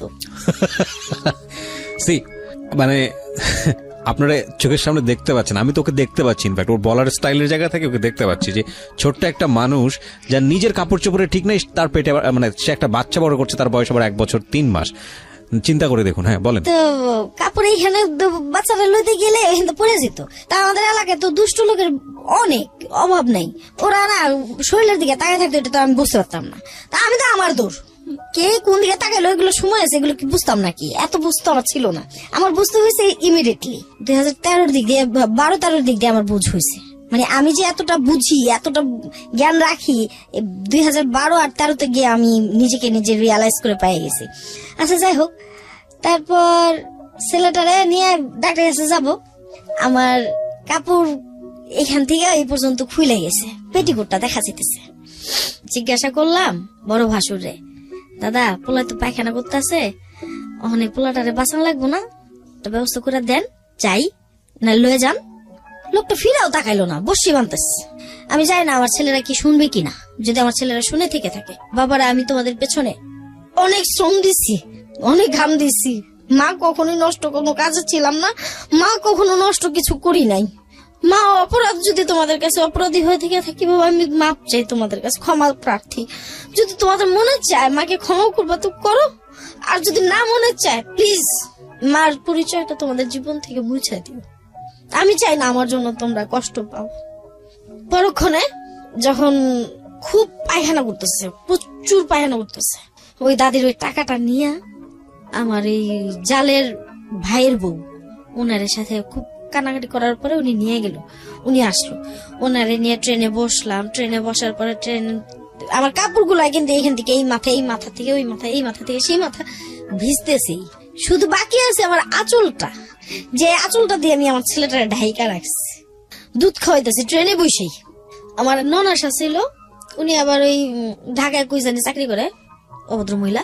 এই মহিলায় কি করলো, ট্রেনের মধ্যে দেখতে শুনতে খুব সুন্দর টুন্দর আর কি। তো বললাম যে আপা একটু নিয়ে যাইতে হইব। তুই নিয়ে যা, আমি ইঞ্জেকশন দিয়ে আইছি, এখন আমি পারুম না। অথচ তারই ভাতিজা কতখানি তারা আমার ওই বয়সে নির্মমতা দেখাইছে। রাত্র তখন 11টা, মালিবাগে এসে ডাক্তার দেখাই। ডাক্তারের পায়ে গিয়ে ধরি, স্যার যদি আপনি না বাঁচান তাহলে আমি আর বলতে পারবো না, আমার বলার আর ভাষা নেই। লোকটা খুব দয়া হইলো, আমার দিকে তাকায়া মনে হইলো যে না, বাচ্চাটাকে কিছু একটা করে দেওয়া উচিত। সে ওইখানে বার্লি টার্লি স্যালাইন টালাইন যা লাগলো সে দিল। তার হাতে 500 টাকা গুঁজে দিলাম, দিয়ে ওইখান থেকে রিক্সাটা নিলাম। দেখলাম না আমার ছেলেটা একটু ভালো হয়েছে, একটু ইমপ্রুভ হয়েছে। যখন ইমপ্রুভ দেখলাম যে না ঠিক আছে, তখনই তারে নিয়ে বেরোইতেছি। তখন বৃষ্টি, অজর জোর বৃষ্টি। ছেলেটারে এইভাবে ডেকে নিয়েছি, ঘু দিয়ে আমার শরীর মাখা, একদম মাখা, নাই কিছু নাই। তারপরে আসলাম মালিবাগের থেকে, বাসায় আসলাম ভেবে দিয়া। বাড়ির গেটের সামনে পানি এতটুকু হাঁটু পর্যন্ত। নামলাম ভিতরে যাওয়ার পরে আম্মাই দেখে কিরে কই গেছিলি, কি হয়েছে? পরে কইলাম যে এই ঘটনা, তুমি আসিলা কই? তোর নানিকে বাসায় গেছিলাম। আচ্ছা ঠিক আছে। তো মা কইলো যে তুই আমার কাপড়টা পর, হাত মুখ ধুইয়া কিছু খাইয়া পোলালে শো। আমি মাত্র কাপড়টা ছাড়ছি, এর মধ্যে হন এ বাড়ি থেকে ভূমিকম্প চলে আসলো। ভূমিকম্প এমন যে সেই ভূমিকম্প এক্ষুনি যাইতে হবে। গেলাম এই অবস্থায়, না খাওয়া। তো এই অবস্থায় যাওয়ার পরে গিয়ে বসলাম, বাচ্চাটার দুধ খাওয়াইতেছি। আমার খাটের থেকে চুলে ধইরা নামায়া কি বলবো, আলনার যে স্ট্যান্ড গুলো আছে না, স্ট্যান্ডটা দিয়ে আমার পিঠ গুলা, আমার শরীরটা ফাটায় ফেলাইলো। এই বরিশাল। হ্যাঁ কই, তখন তুই কই ছিলি রে? সারাটা দিন কই ছিলি তুই? তোর বাচ্চাটা তো মরে যেতেছিল, এটা তোর বাচ্চা, তুই কস তোর বাচ্চা, আমার কি এখানে কোনো কিছুই নাই? পরক্ষণে আমি যখন সকাল হয়, মারধর শেষ, এক পর্যায়ে মারধর শেষ। রাত্রে ওই খাটের ওই কোনায় গিয়ে শুয়ে থাকি, আমার কেউ ধরে না। আমার যেভাবে মারে ওই বাড়িতে একটা মানুষ আমার ধরে না। ইস্যুটা কি, মারলো কেন আপনাকে? আমি আমার ছেলেটারে নিয়ে কেন গেলাম, বাচ্চাটারে ওরে না কই আমি কেন নিয়ে গেলাম? তখন আমার সেলফোন ছিল না, তখন তো আমার কোনো চিঠি লেখার কোনো ব্যবস্থা ছিল না, তখন আমি কারো বলার ছিল না। আমি তো তোর ভাইরে বলে গেছি, তুই তো আমার জিজ্ঞাসা করলি না কেন কি করলাম, খামা খায় এসে এই কাজটা করলো আমারে। পরে বাচ্চারে নিয়ে শুয়ে রইলাম। সকালবেলা উঠা বাচ্চাটারে দুধ খাওয়াইতেছি আর বারান্দা বইসা চুপ করে রয়েছি। পরে আমার ফুপু দেখছে, ফুপু আসছে, কিরে তুই বলিস কে, কি হয়েছে? পোলার মা এমন গায়া কি হয়েছে? পোলার মা কই তোমার ফুপু আর কি দুষ্টুমি করে। আমার ফুপু কিন্তু আমার ফুফাতো ভাইয়ের জন্য নিতে চাইছিল, তাও পাগলামি করে দেখা নেয়নি। তো যাই হোক, ফুপুর মুখের দিকে তাকাইতে দেরি, আমার চোখ দার পানি পড়তে দেরি না। যখন আমার চোখ দিয়ে পানি পড়ে গেছে তখন ফুপু বুঝছে যে না, আজকে তো কিছু হয়েছে, মেয়েরা কিছু করছে। পরে পিছন দেয় এসে দেহে আমার এই মাথা থেকে এই মাথা ফাটা। পরে বকছে আমার ফুপু, বাবুর মা এরকম করে তো এই মেয়ের এর লিগে তো বিয়া দেয় নাই, তোমরা কেমনে এই কামটা করলাম? আর বাপে হলে তো তোমাকে ফাইরা লাই ওঠাই। কম নির্যাতন করে নাই এই বরিশালার আমারে, কম নির্যাতন করে নাই, অনেক নির্যাতন করছে, অনেক অনেক, যে কল্পনার বাহিরে। আমার মতন মেয়েরে দিয়েরা থালা বাসন ধুয়েও ভাত খেয়েছে, ঘর মুছেও ভাত খেয়েছে, মশলা ফেসে ভাত খেয়েছে। অনেক সময় গিয়ে পাতিলে ভাত পাইছে, অনেক সময় গিয়ে পাতিলে ভাত পাইনি। কিসের মধ্যে আমার বাবা আমারে দিল। পরে যাক এভাবে চলতে লাগলো। ওই লোকটা আসলে কি বলবো, কেমন জানো, ওর কোনো একটা মানুষের প্রতি একটা মানুষের সিম্প্যাথিক থাকতেই পারে, একটা মানুষের একটা থাকতেই পারে না। ওর সিম্প্যাথিকটা কখন দেখতে পেলাম গিয়ে আমি, যখন এটা হলো আপনার 2005-এর ঘটনা, মনে হয় 2005-4-এর দিকের ঘটনা, 5-4 সামহাও, আমার সঠিক এই মুহূর্তে খেয়াল নাই। তখন সে কি বিভীষিকা কান্না, মানে অনেক কিন্তু চড়াই উতরে গেছে এর মধ্যে দিয়ে। আমার বাসা আলাদা হইলো, শ্বশুর বাড়ি থেকে একদম আলাদা হইলাম। আলাদা হওয়ার পরে সেখানে বন্ধু বান্ধব আসা শুরু করলো। তারপরে সে বাসা ভাড়া দিতে পারে না ঠিক মতো, তারপরে কি বলে বাচ্চাদের খাবারটাও ঠিক মতো দিতে পারে না। এক পর্যায়ে একটা কষ্টই গেছে, একটা ভূমিকম্পই গেছে আমার উপর দিয়ে, যখন চাকরিটা চলে গেল লোকটার। চাকরিটা চলে যাওয়ার পরে তখন আর ঘরে খাবার টাবার ছিল না। তো কান্নাকাটি করে বাবার বাড়ির থেকে, তখন ছোট জন পেটে, বাবার বাড়ি থেকে 1.5 লক্ষ টাকা আনলাম। 1,40,000 টাকা ওরে দেওয়া হইলো, আর 10,000 টাকা দিয়ে একটা ফ্রিজ কিনে দিব। কারণ আমি মানুষের বাড়িতে যাই, দূরে দূরে মানুষের বাড়িতে যাই। তো এটা যেমন আমার নিজের কাছেও খারাপ লাগে, আমার বাড়ির যে অবস্থান সেখান থেকে এটা কেমন জানো, মানে লোকজন কেমন চোখে যেন দেখে। তো যাই হোক, আল্লাহর কি কৃপা, ছেলেটা হওয়ার জন্য আরো 10,000 টাকা আম্মা দিল। আপনি যে জায়গাটায় আছেন, গল্পের জায়গাটা এখন এরকম যে আপনারা দুজন আলাদা থাকেন, আপনার হাজবেন্ড তার চাকরি চলে গেছে, খুব ক্রিটিক্যাল একটা মোমেন্টের মধ্যে আপনারা আছেন। তখন আপনার সংসারে কয়জন ছেলে মেয়ে? আমার এক ছেলে পেটে, এক ছেলে দুনিয়াতে। তখন আরেকটা ছেলে আসে। ওকে, তো ওই সময় আপনারা ফাইট করছেন? হ্যাঁ, ওই সময় আমরা জীবনের সাথে ফাইট করতেছি। ওকে, তো যখন খাবার টাবার নাই ঘরে, ও মারে গিয়ে ফোন দিয়ে বললাম যে ঘরে খাবার তো নাই, আর কি করুম, একটা ব্যবস্থা করাতো। পরে মা আইলো, আইসা কিছু খাবার টাবার দিয়ে গেল। এখন হেন দিয়া ঘরের ভিতরে ঠান্ডার দিন, শীতের লেপ নাই ভাই। তো যখন লেপ নাই, ওই মানুষটা থাকে কিসের মধ্যে, তো যখন মারে বললাম মা একটা লেপ দিয়ে যাইও, তখন মায় কি করলো, মা ল্যাপটা দেখায় লই এলো। পাশে যে এই কাকারা আছে, কাকারা জিজ্ঞাসা করতেছে কি ব্যাপার, কি হয়েছে। তো মায় কইলো যে দিছিলাম তো ভালো বুঝছে, কি করলো, মায়ের লাইফটা শেষ করে দিল। যাক, আল্লাহ বিচার করবো। তো এই কথাটা কি জানি আরো বলছে, এই কথাটা আবার কি করছে, ওরাই এই কথাটা এই লোকের কাছে লাগাই দিছে। এই কথাটা লাগাই দেওয়ার পরে আমার তো দিয়ে গেল গা। পরের দিন আবার আমার এই যে আমার পায়ে দাগ, আজও দাগ, এইখানে ফিরি দিয়ে বাড়ি, রক্তে ভাইসা গেল আমার সব। মানে আপনার গায়ে হাত তুলতো, র্যান্ডমলি হাত তুলতো প্রচুর। শুধু হাত তুলা সে শান্ত তা না, সে কোনোদিন বলতে পারবো না যে আমার একটা ভালো একটা কাপড় পরাই দেখছে, বলতে পারবো না এটা। তার আচরণ ছিল রুডলি আচরণ আমার সাথে, মানে এমন কিছুই জানে না ভাব, কিন্তু কিছু কথা যে বলতো, যে কথা বললে মানুষ আত্মহত্যা করবো, তো সেটাই বললাম যে দেখেন, আপনারা যখন এটা শুনবেন বা জানবেন, আরো যারা আছেন, আমাদের দেশের মানুষ যারা আছেন বা আমাদের আশেপাশে যারা আছেন, যারা দুষ্ট লোকগুলো আমার সাথে দুষ্টুমি করার অনেক চেষ্টা করছেন, যারা আমার খারাপ বানানোর জন্য অনেক চেষ্টা করছেন, অনেক প্রচেষ্টা করছেন, তাদের তো সব বিফল, তাই না? তারা আপনারা আসলে কিছুই লুটে নিতে পারেননি। কিন্তু ঘটনা হয়েছে কি, আমি এটা শিকার হয়েছি, আমি কিন্তু এটা শিকার হয়েছি। আপনারাও কিন্তু শিকার এটা হইেন না। আমারও শিকার করছেন, আপনারা শিকার হইেন না। আমার ক্ষতি হয়েছে, আপনার মেয়েদের যেন ক্ষতি না হয়। আমরা ব্যাকগ্রাউন্ডে আছি, ইনফ্যাক্ট কখনোই সিক্রেটস এর ব্যাকগ্রাউন্ড এত বড় হয় না। আজকে সিক্রেটস এর ব্যাকগ্রাউন্ডটা অনেক বড় হয়েছে, এবং আজকে আমার কেন জানি বলতে ইচ্ছে করছে যে এই গল্পটা যতক্ষণ সময় লাগে চলুক, আমাদের সময়ের একটা সীমাবদ্ধতা আছে আমরা জানি, তারপর আমি চেষ্টা করব কন্টিনিউ করার জন্য। ওকে, যেখানটায় আমি ছিলাম কন্টিনিউ চলছে এরকম। তো এরকম যখন কন্টিনিউ হইতে শুরু করলো, আমার ছেলেও কিন্তু মোটামুটি ছোটজন হাঁপুড় দেওয়া শুরু করলো আস্তে আস্তে। যখন হাঁপুড় দেওয়া শুরু করলো, আস্তে আস্তে হাঁটা শুরু করলো, ধরেন এই পর্যন্তই হাঁটা শুরু করলো। হাঁটা শুরু করার পর দিয়ে আমার কাছে আর ভালোই লাগলো না, আমার আর ভালোই লাগলো না। আমি ছোট ছেলেটা হাঁটা শুরু করলো, তখন আমার পাশের এক মহিলা ছিল, খালা বলতাম তারে, সে আমারে বোঝানো শুরু করলো, এইভাবে তো জীবন চলতে পারে না। যেভাবে ধোপার মতো মারে, এইভাবে ধোপার মতো মারলে তো মানুষ বাঁচে না।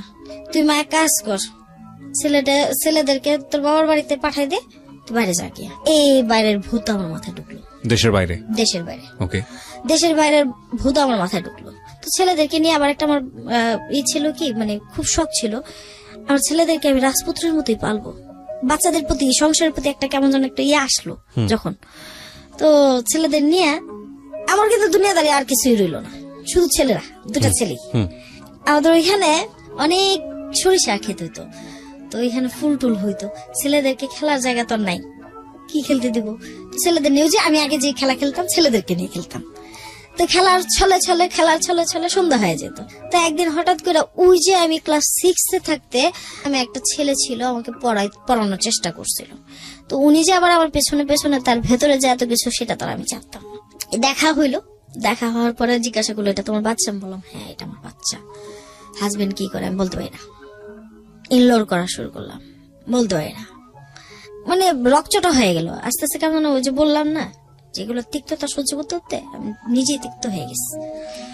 পরে বললো আচ্ছা ঠিক আছে।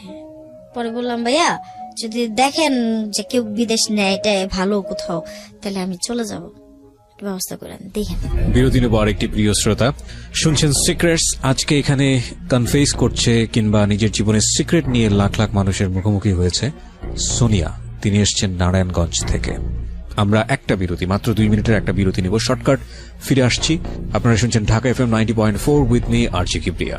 এই ফাঁকে প্রিয় শ্রোতা, আপনাদের সবাইকে জানিয়ে রাখছি, ইতিমধ্যেই শুরু হয়েছে রেডিও আম্বার 102.4 FM এ আমার একটি নতুন শো, যে অনুষ্ঠানটির কথা হয়তো অনেকেই জানেন, মাইক্রোফোন টেস্টিং 1024, যেখানে বাংলাদেশের ছড়িয়ে ছিটিয়ে থাকা অসম্ভব প্রতিভাবান শিল্পী যারা আছেন, যারা কোথাও কোনো ফ্লোর পান না কিন্তু খুব ভালো গান, তাদের সুযোগ ঘটছে একটা অনুষ্ঠানে, একটা এপিসোডে নিজেকে প্রকাশ করবার।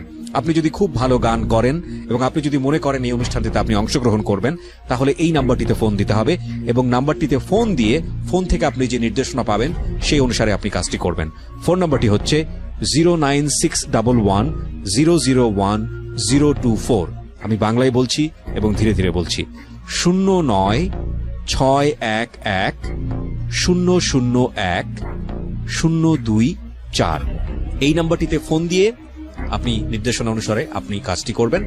আর এমনও হতে পারে এই অনুষ্ঠানের মধ্য দিয়ে সারা বাংলাদেশ আপনাকে অন্যভাবে চিনবে। সো অপেক্ষা করছি আপনার কলের। আমরা যেখানটায় ছিলাম সেখান থেকে আবারও ফিরতে চাই। আপনি আপনার কোন এক শিক্ষক এক সময়ের, তাকে বললেন যে যদি কেউ বিদেশে পাঠাতে পারে তো সে যেন আপনার জন্য একটু চেষ্টা করে। হ্যাঁ, বলেন। তারপর তো উনি হাসি দিয়ে চলে গেল। আমিও বাচ্চাদের নিয়ে শুনে করে হাঁটতে হাঁটতে হাঁটতে হাঁটতে বাসায় আসলাম। আসার পরে হাতটা মুখ ধুইলাম, খাওয়া দাওয়া করলাম। এর কিছুক্ষণ পরে ওই ভদ্রলোক আসলো। আসার পরে জিজ্ঞাসা করে, কই গেছিলি? এই ভদ্রলোক মানে আপনার হাজবেন্ড? হ্যাঁ, কই গেছিলি? কেন কই গেছিলাম মানে? তুই কই গেছিলি? বাচ্চা নিয়ে হাঁটতে গেছিলাম। কয় না, বাচ্চা লোক এত হাঁটতে যাচ্ছে, তুই কই গেছিলি এটা কো। তা আমি বললাম যে এটা কোনো কথার মতো কথা বললো না, দেখেন আমি কিন্তু এইখানেই ছিলাম। পরে বললো যে না আমি তো অনেকক্ষণ ধরে আসছি, তোর পাইনি বাসায়। আমার পান না, এটা একটা কথা হইলো? হ। আচ্ছা যাক, সে আর কিছু বলেনি আমার সেদিন, কিচ্ছু বলেনি। পরে আমার ভেতরে একটা ভয়, এই বুঝি সে আমার মারলো, এই বুঝি সে আমার মারলো। আমি আজও কিন্তু ভয় পাই। আপনার গায়ে যে এরকম অত্যাচার করতো, আপনি আপনার বাবাকে এটা জানাতেন না? ফ্যামিলি কাউকে জানাতেন না? সুযোগ নাই, বাবা দেশের বাইরে, মা তো নাই। মা তো দেখলে বলে যে আচ্ছা ঠিক আছে এরকম না এরকম, কারণ তার উপরে গিয়ে যদি পড়ি। রাইট। আমি তো এগুলো বুঝতেই পারি নাই। ওই যে বললাম যে আমার সেই জ্ঞানটা ছিল না। ফুপুর বাড়িতে যাব, কে কাঠটা রাখে, কে কাঠটা খাওয়ায়, যাই হোক ফরগেট। তারপরে এই যে ভয়, এই ভয়ে ভয়ে ভয়ে ভয়ে হঠাৎ করে বললাম আমারই এক কাছের এক লোক সেল্লাপাড়ে বললাম সেল্লাপা এই ঘটনা আর তো পারি না, বাবাও খবর টবর নিতেছে না, ফোন টোন যে দিমু, বেটা তো দেশের বাইরে, কেমনি কি করুম, আবার বাবা শুনলে তো মারতে শুরু করবো। তো এইদিকেও মায়ের এইদিকেও মায়ের, আমার জীবনে এদিকেও মায়ের ওইদিকেও মায়ের, দুজনের দিকে মায়ের। তো এত মায়ের মধ্যে আমি হয়ে গেছি ওই যে ভলিবল খেলে না, ভলিবল হয়ে গেছে। তো এর মধ্যে দিয়ে পাসপোর্ট করতে হবে, টাকা নাই, আমি টাকা দেবো কোত্থেকে, আমার তো টাকা নাই। পরে আমার একটা আংটি ছিল, সেই আংটিটা বিক্রি করলাম, এঙ্গেজমেন্ট আংটি। আচ্ছা, পাসপোর্টটা আপনার জন্য? হ্যাঁ, বিক্রি করলাম, বিক্রি টিক্রি করে দিলাম পাসপোর্ট করার জন্য। সেই সেলিনা আপা, আমি জানি না আমার পূর্ব শত্রুতা কার সাথে আছে, এটা কি আমার বাবার জন্য না আমার দাদার জন্য না আমাদের জন্য। আসলে আমার তো কোন শত্রু থাকার কথা না, আমি কারোর সাথে তো দুষ্টুমি করি নাই, শত্রুতা আমি করি নাই, কিছু করি নাই। তো সে যেন কি জন্য এই কাজটা করলো আমি জানি না। সে নকল বিয়ের এই সেই বইলা আমারে এই কনভিন্স করলো, সে আমার বললো কেউ জানবে না, কেউ বুঝবে না, সে সম্পূর্ণ কমপ্লিট করলো। তো কমপ্লিট করার পরে সে এক পর্যায়ে গিয়া যাওয়ার কথা বলছে, আচ্ছা পরে ওই লোকের সাথে কিন্তু আমার ওই যে স্যারের সাথে আমার কিন্তু কোনো দৈহিক কোনো সম্পর্ক ছিল না, দৈহিক কোনো সম্পর্ক নাই, সাংসারিক কোনো সম্পর্ক নাই, তার সাথে সামাজিক যে একটা সম্পর্ক সেটাও নাই, জাস্ট ওই যে একটা সিগনেচার যে ওই যে আমাকে বাইরে নিয়ে যাবে, মানে ফলস বিয়ের কথা বলে। ওকে ওকে ফাইন, আমাকে একটু জিনিসটা খুলাসা করে বলেন। হ্যাঁ, আমি বলেন। আমি আমি একটু আমাদের যারা শ্রোতা রয়েছেন তাদের জন্য যদি একটু বোঝাতে চাই বিষয়টা। একটা যেটা হচ্ছে যে বাইরে যাওয়ার জন্য আপনি পাসপোর্ট করছেন, এটা আমি হ্যাঁ, ক্লিয়ার। হ্যাঁ। তো বাইরে পাঠাচ্ছে আপনাকে কে? এটা ছিল আমার আমি যে বাসায় ছিলাম ওই বাসার পাশে একটা ফার্ম ছিল, মুরগি ফার্ম, হ্যাঁ। ওই ফার্মে থাকতো এই মহিলা। ওকে, আচ্ছা, তো এই মহিলার খোঁজটা আপনি পেলেন কিভাবে? উনি যে আমার বাসায় আসতো পানি নিতে। হ্যাঁ, উনি আপনাকে জানালো যে উনি লোক পাঠায়? হ্যাঁ হ্যাঁ, আচ্ছা, তো উনি লোক পাঠায় এবং ওনাকে বিশ্বাস করে আপনি টাকা পয়সা দিলেন? টাকা দিয়েছি। হ্যাঁ, কত টাকা দিলেন? 5,000 টাকা দিলাম মাত্র? মাত্র। এই টাকা দিয়ে উনি বিদেশ পাঠাবে এরকম না কথা? না না, তাহলে? এই টাকা দিয়ে সে আমার পাসপোর্ট করে দিবে। আচ্ছা, তারপর বিদেশ যেতে কত লাগবে বা কি অবস্থা এগুলো কিছু বলেছে? হ্যাঁ বলেছে 30,000 টাকা লাগবে। 30,000 টাকা দিতে হবে। কোথায় পাঠাবে আপনাকে? আমাকে পাঠানোর কথা ছিল দুবাইতে। দুবাইতে? আর আপনি এই বিষয়টা গোপন করবেন আপনার হাজবেন্ডের কাছে? সবার কাছে গোপন করে আপনি হঠাৎ করে চলে যাবেন? হ্যাঁ, আমার সিগনেচার লাগবে, তারা আমার সিগনেচার নিয়েছে। আচ্ছা, এই পর্যন্তই তাদের সাথে আমার রিলেশন। আচ্ছা, এর বাইরে তাদের সাথে আমার কোনো রিলেশন নেই। কিন্তু আপনাকে বাইরে যেতে হলে দেখাতে হবে সাহেব আপনার হাজবেন্ড? হ্যাঁ হ্যাঁ, ওকে, এটা তারা আমাকে বুঝাইছে। আচ্ছা, তারপর? এই বুঝটা তো আমার ছিল না Okay. আসলে, এইভাবে মানুষ কিভাবে কি করে। ওকে, পরে আমার আম্মা ফোন দিল, তুই কই? বললাম বাসায়। আচ্ছা ঠিক আছে। তো সাহেব এই যে ঢুকলো বাড়িতে ঢোকার পরে সে আর বাড়ি থেকে বের হয় না। কোন সাহেব? বাচ্চার বাবা। মন ভাব ধরে যেমন ওই যে রোমিও জুলিয়েট আলাদা হইলে যেরকম মজনু লাইলের মজনু এরকম বলে কি ভাবটা একটা ধরে না, ওরকম একটা ভাব দিল যেমন সে আমার কত চেনা, কত ভালোবাসার মানুষ, কত যে সে আমার ভালোবাসে, আসলে কিন্তু কিছুই না, ঘোড়ার ডিম। পরে যাই হোক 4 দিন সে আমারে কিচ্ছু বলে না, সে বাসা থেকে লড়েও না। কি ব্যাপার, কি হয়েছে? কয় দোকানে যাবো না, শরীরটা ভালো না। আমি দেখতেছি ভালো, দিব্যি সিগারেট খাইতেছে, দিব্যি ভালো আছে, ভালো নাই, তার মানেটা কি? পরে আমার খালা আমাকে জিজ্ঞাসা করে যে বাবা তুমি কি কিছু করছো? ছোট খালা যেটা ওই যে ইয়েতে থাকে, ডিএচএস এ থাকে, সেটা ফোন করছে মানে, ফোন করে বলতেছে তুমি বাবা কিছু করছো? না তো। কয় তুমি কিছু করছো নাকি দেখো তোমার। না আমি কিচ্ছু করিনি। কে কি হয়েছে? তো সে আর কিছু বললো না, ওর ফোন দে, ভাইয়ের ফোনে তো এইখান দিয়ে যে নিচে নিচে দিয়া আমার সৎ মায়ের সাথে অমুকের সাথে তমুকের সাথে সে একেবারে কনভেন্স করে সব কমপ্লিট করে অস্থির করে ফেলাইছে, তারাও যেগুলো করে ফেলাইছে এগুলো আমি কিচ্ছু জানি না ভাই। আমার হিসাব হচ্ছে এরকম, কে কি করলো এটা আমার দেখার বিষয় না। দেখার বিষয় হচ্ছে আমি হেনো টর্চারে এত টর্চার আর সহ্য হয় না, আমার যাইতে হবে। আমারটা আমি দাঁড় হয়ে তারপরে আমারটা যা করা লাগে আমি করবো। তো বাই দ্য ওয়ে এরকম চিন্তা ভাবনা নিয়ে এই করলাম। হেরা কি সুন্দর করে সব দুনিয়াদারি অস্থির করে নিল, মানে ভিতরে ভিতরে জেনে গেছে তারা। তার ভিতরে সব খুব কঠিন ভাবে মানে ই নিয়ে বসে আছে, আক্রমণাত্মক অবস্থা নিয়ে যে আমার সাইজ করবো। আসলে তো কিচ্ছু না। আমার বাবা এলো, আমার বাবারে আমার মায়া নাইলো, তোমার মাইয়া গেল আমি এই কাম করছে। তো বাবা বিশ্বাসের ভিত্তিতেই সে ধনার্দন টিকিট কেটা ধনার্দন দেশে আসে। দেশে আসার পরে সে আমার ডাকায়। দেশে আসার পর সে 10 মিনিট দেরি করে নেই, এক্ষুনি ওরা টাকা, এক্ষুনি ওরা আসতে বল যে তোর বাবা যাইতে বলছে। তো গেলাম, যাওয়ার পরে আমার বাবা কি সুন্দর করে আমার ভাষণ দিল। যে ভাষণ দিল এগুলা শুনলে যে কোনো মেয়ে হয় আত্মহত্যা করবো, না হয় তার পথ সেবাই ছাড়িব। যাই হোক, আনলিমিটেড কিছু কথা ছিল, তার মধ্য দিয়ে শুধু তার কয়েকটা কথা ভালো লাগছে। বাবা, যদি তারপরেও এই কথাগুলো শোনার পরেও তোমার যদি যাইতে ইচ্ছা করে, তুমি এই ছেলের সাথে চলে যাবা, এই এলাকায় আর কখনো আসবে না, তোমার চেহারা যেন না দেখা যায়। তো আমি বললাম যে সবই ঠিক আছে, আমার কি একবার তোমরা কেউ বিশ্বাস করবে না? আমি কোরআনটা ছুঁয়ে বললাম আমি আসলে এইসব ব্যাপারে কিছু জানতাম না, আমি কাউরে বিয়েও করিনি, কারোর শাদী করিনি, কিচ্ছু করিনি, আমি বুঝিনি, আমি এটা বুঝিই নাই যে আমার ব্ল্যাকমেল করা হয়েছে। পরে ওই ছেলে নাকি আয়সা বলতেছে যে ও যদি আমার কাছে আয়সা পড়ে ওরা আয়সা পড়তে বলেন, আমি ওরা নিব। বাবা এটা ইনকোয়ারির জন্য যাওয়ার পরে ওই যে কাজী যাকে বলে আর কি, ও হারামি যা পারছে তাই বলছে, যা যেভাবে যা করার দরকার, হয়তো কিছু টাকা পয়সা পাইছে, আমি জানি না। তো এরকম করেই তো বাবা আমার নিয়ে গেছে সাথে করে। হ্যাঁ তুই যাস নাই, এনেই নাই। আমি বলতেছি যে আমি এটা ব্যাপারটা বুঝতে পারিনি, না বুঝার কারণে এটা হয়ে গেছে, কারণ বিয়ে সাথে তো কখনো করি নাই, বুঝবো কোথেকে। বাবা যেভাবে দিছে ওইভাবেই তো যেটা কইছে হেডি করছি। পরে দলেশ্বর যাওয়ার পরে যখন ওই লোকটা বলতেছে আমারে যে আপনি আমার সামনে সাইন করেন নাই, আমি হ্যাঁ আমি আপনার সামনে সাইন করছি, কিন্তু আমি তো আর জানি না এটা বিয়া নাকি, আপনি আমার বলছিলেন যে এটা বিয়া। ঠিক এই মুহূর্তে বাবা আর মা বসা রয়েছে ওইখানে। বাবাই কইতেছে চাওয়া রয়েছে যা মাফ করে দে, বুঝা নেই পোলাপান মানুষ। তো এই কথাটা করার পরে মা কইতেছে যা জামাইতে মাপ চা। আমার মা বলতেছে আর কি, মানে ছোট মা, যে জামাইতে মাপ চা।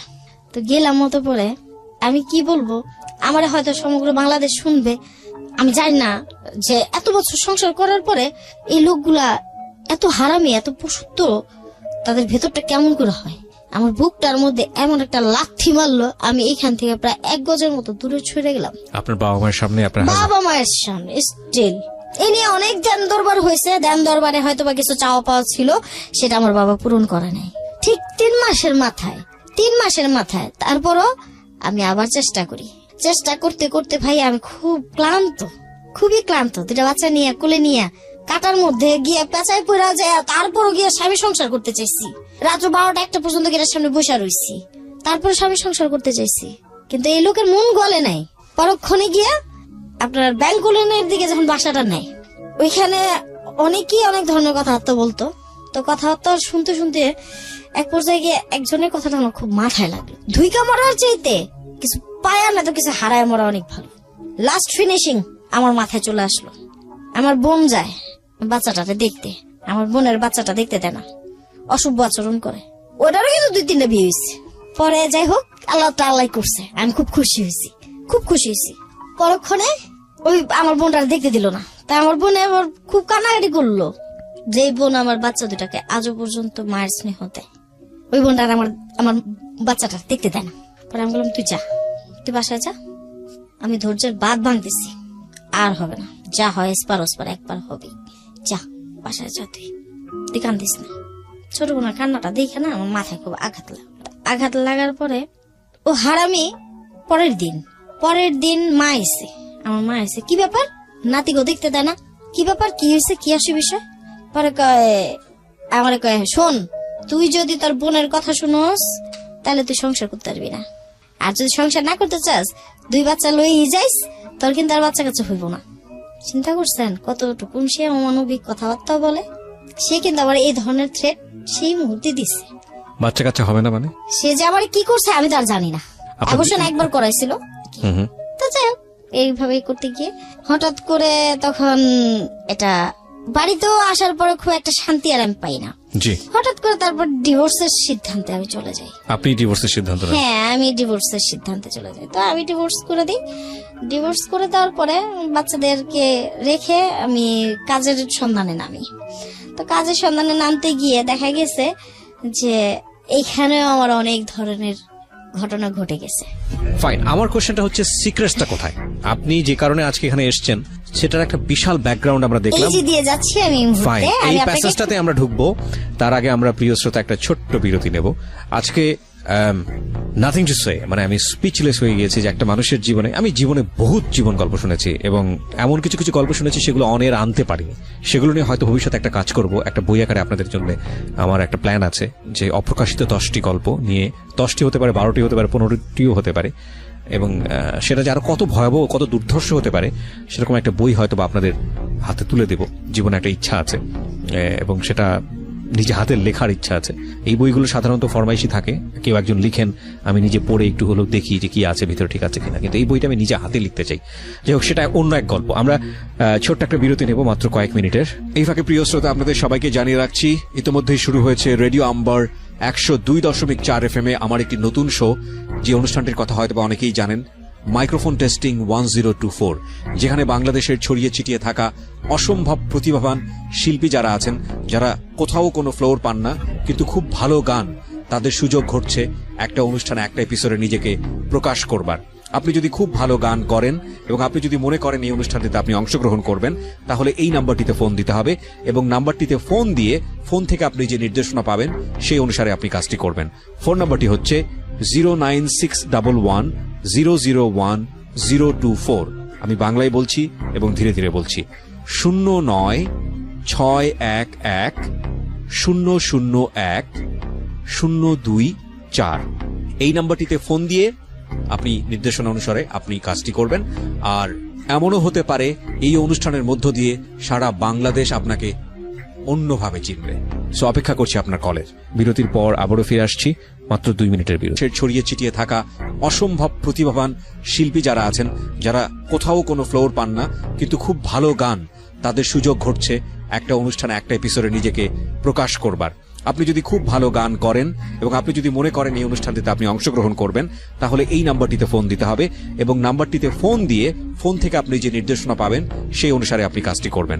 ফোন নাম্বারটি হচ্ছে 09611001024। আমি বাংলায় বলছি এবং ধীরে ধীরে বলছি, 09611001024। এই নাম্বারটিতে ফোন দিয়ে আপনি নির্দেশনা অনুসারে আপনি কাজটি করবেন।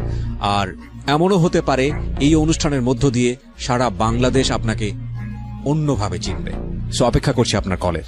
এবং আজকে যে জীবন গল্প, যার জীবন গল্প আপনি শুনছেন, তিনি হচ্ছেন সোনিয়া। আমরা কথা না বাড়িয়ে সোনিয়ার কাছে আবারও ফিরছি। হ্যাঁ, তো ডিভোর্স আপনি দিলেন, এর পরের জীবনটাতে আমরা ঢুকতে চাই এবং একই সাথে আপনার সিক্রেটটা আসলে কোথায়? ডিভোর্সটা কাঙ্ক্ষিত অনাকাঙ্ক্ষিত সবকিছু মিলাই হয়ে গেছে, আমি নিজেই করে দিয়েছি। তারপর ওখান থেকে 3 মাস আমার জীবনযাত্রা খুবই কষ্টের, খুবই কি বলে, আমার মনে হয় না কোনো নারী এতটা কষ্ট করতে পারছে কিনা আমি জানি না। আমি অনেক সময় না খাও, রাত্রে দেখা গেছে যে প্রাইভেট কারে আমি ঘুমাইছি, দেখা গেছে বাড়ির ভিতরে ঢুকতে পারি নাই, বাড়ির বাইরে ঘুমাইছি, আম গাছের নিচে ঘুমাইছি। মানুষের যে কিছু কিছু মানুষ আছে যারা আজও আমার খুব ভালোবাসে, তাদের বাসায় মাটির মেঝেতে শুয়ে আমি ঘুমাইছি ছালার উপরে। তো এরকম ভাবে আমার 3 মাস কেটে গেল। আমি আপনাকে একটা খুব ডেয়ারিং কোশ্চেন করতে চাই, ইফ ইউ ওয়ান্না ফেস, এই 3 মাসে আপনি অর্থ রোজগার করেছেন কিভাবে?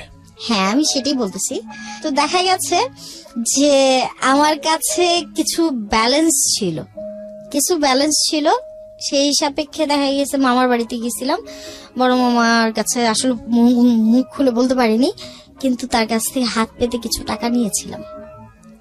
হ্যাঁ, তো ওইটা দিয়ে আর কি আমার আস্তে আস্তে রানিং হলো। বাড়িতে জায়গা পাননি থাকা? না, তারপরে আস্তে আস্তে আপনার এই বেসিক যাওয়া শুরু করলাম। বেসিক যাইতে যাইতে গিয়ে দেখা গেছে হঠাৎ করে একটা কিছু ওই যে আপনার স্টক লট বলে যেটাকে, স্টক লট নিয়ে কাজ করা শুরু করলাম একটু একটু করে। তখন দেখা গেছে যে কিছু বিক্রি করতে পারলে 200-500 টাকা পাই, 1000 টাকা পাই। কখনো দেখা গেছে ছেলে দুটো কি আপনার সঙ্গে ছিল? না না না না না, ওরা রেখে দিয়েছে? বাচ্চাদেরকে রেখে গেছি আমি। আচ্ছা, তো বাচ্চাদেরকে রেখে না গেলে আমি খাবো কই, তাদেরকে রাখবো কই? তারা তো একভাবে থাকতে পারবে, এই জীবন সময়টাতে জীবিকা করতে আপনি আপনার পারবে বাবার বাড়িতেও জায়গা পাননি বা আপনি না। যাননি, না।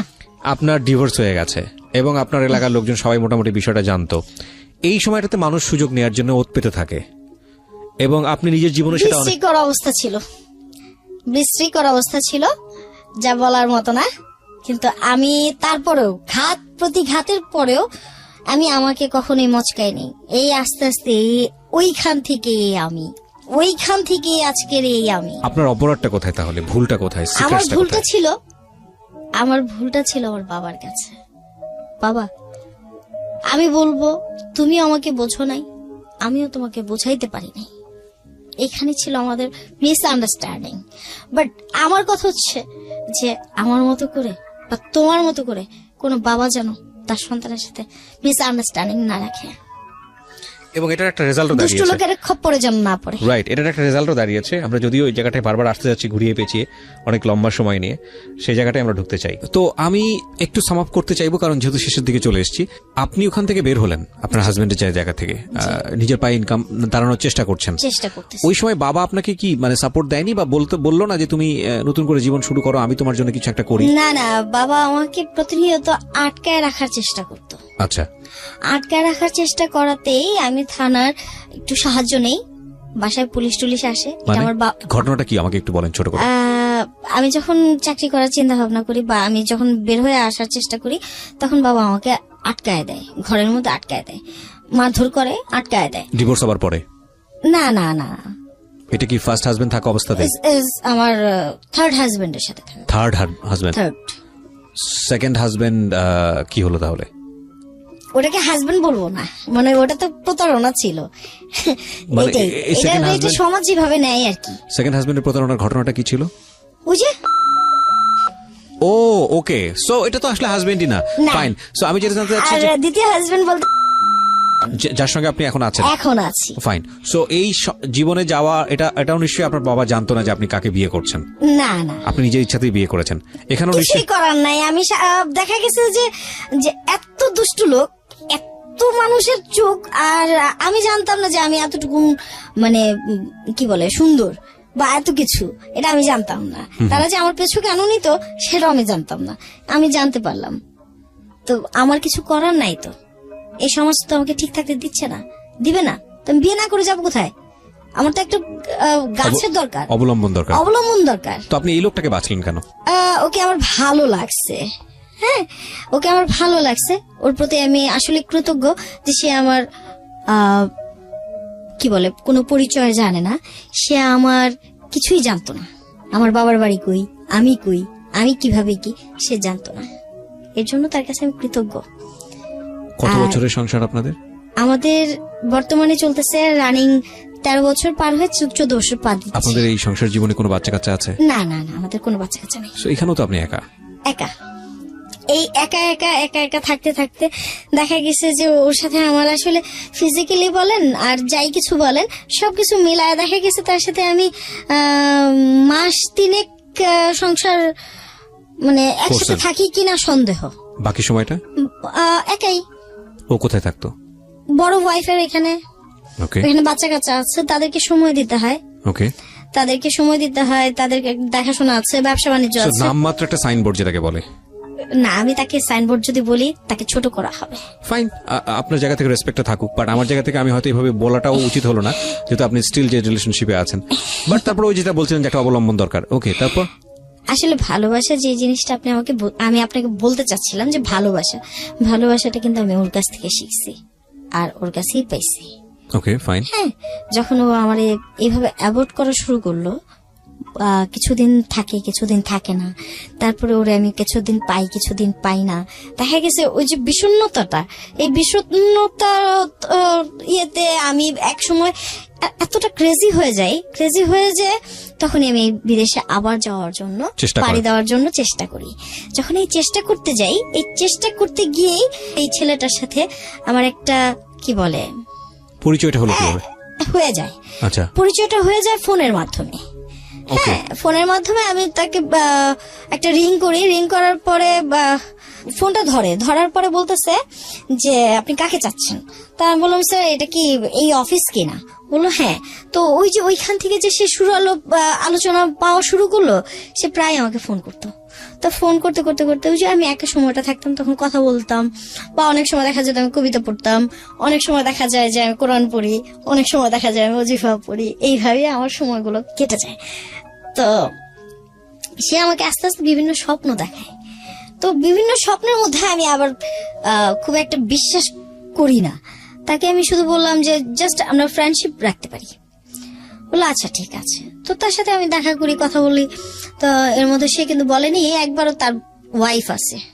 হ্যাঁ, তো বাই দ্য ওয়ে ওই যে বললাম যে আমার বাবার বাড়িতে পুলিশ আসে, তো বাবা খুব আপনি পাঠিয়েছিলেন? হ্যাঁ হ্যাঁ, আমি পাঠিয়েছিলাম না, আমি ওই বাসায় ছিলাম, আমি এনেছি পুলিশ ফোন করে। হ্যাঁ, পুলিশ ফোন করে থানা থেকে। তবে আমি স্যালুটেড আমার প্রশাসনকে যে তারা আমাকে এতটুকুন সাহায্য করেছে, সব বলার সঙ্গে সঙ্গে চলে আসছে। হ্যাঁ, কেন নিয়ে আসছিলেন পুলিশ আপনি বাসাতে?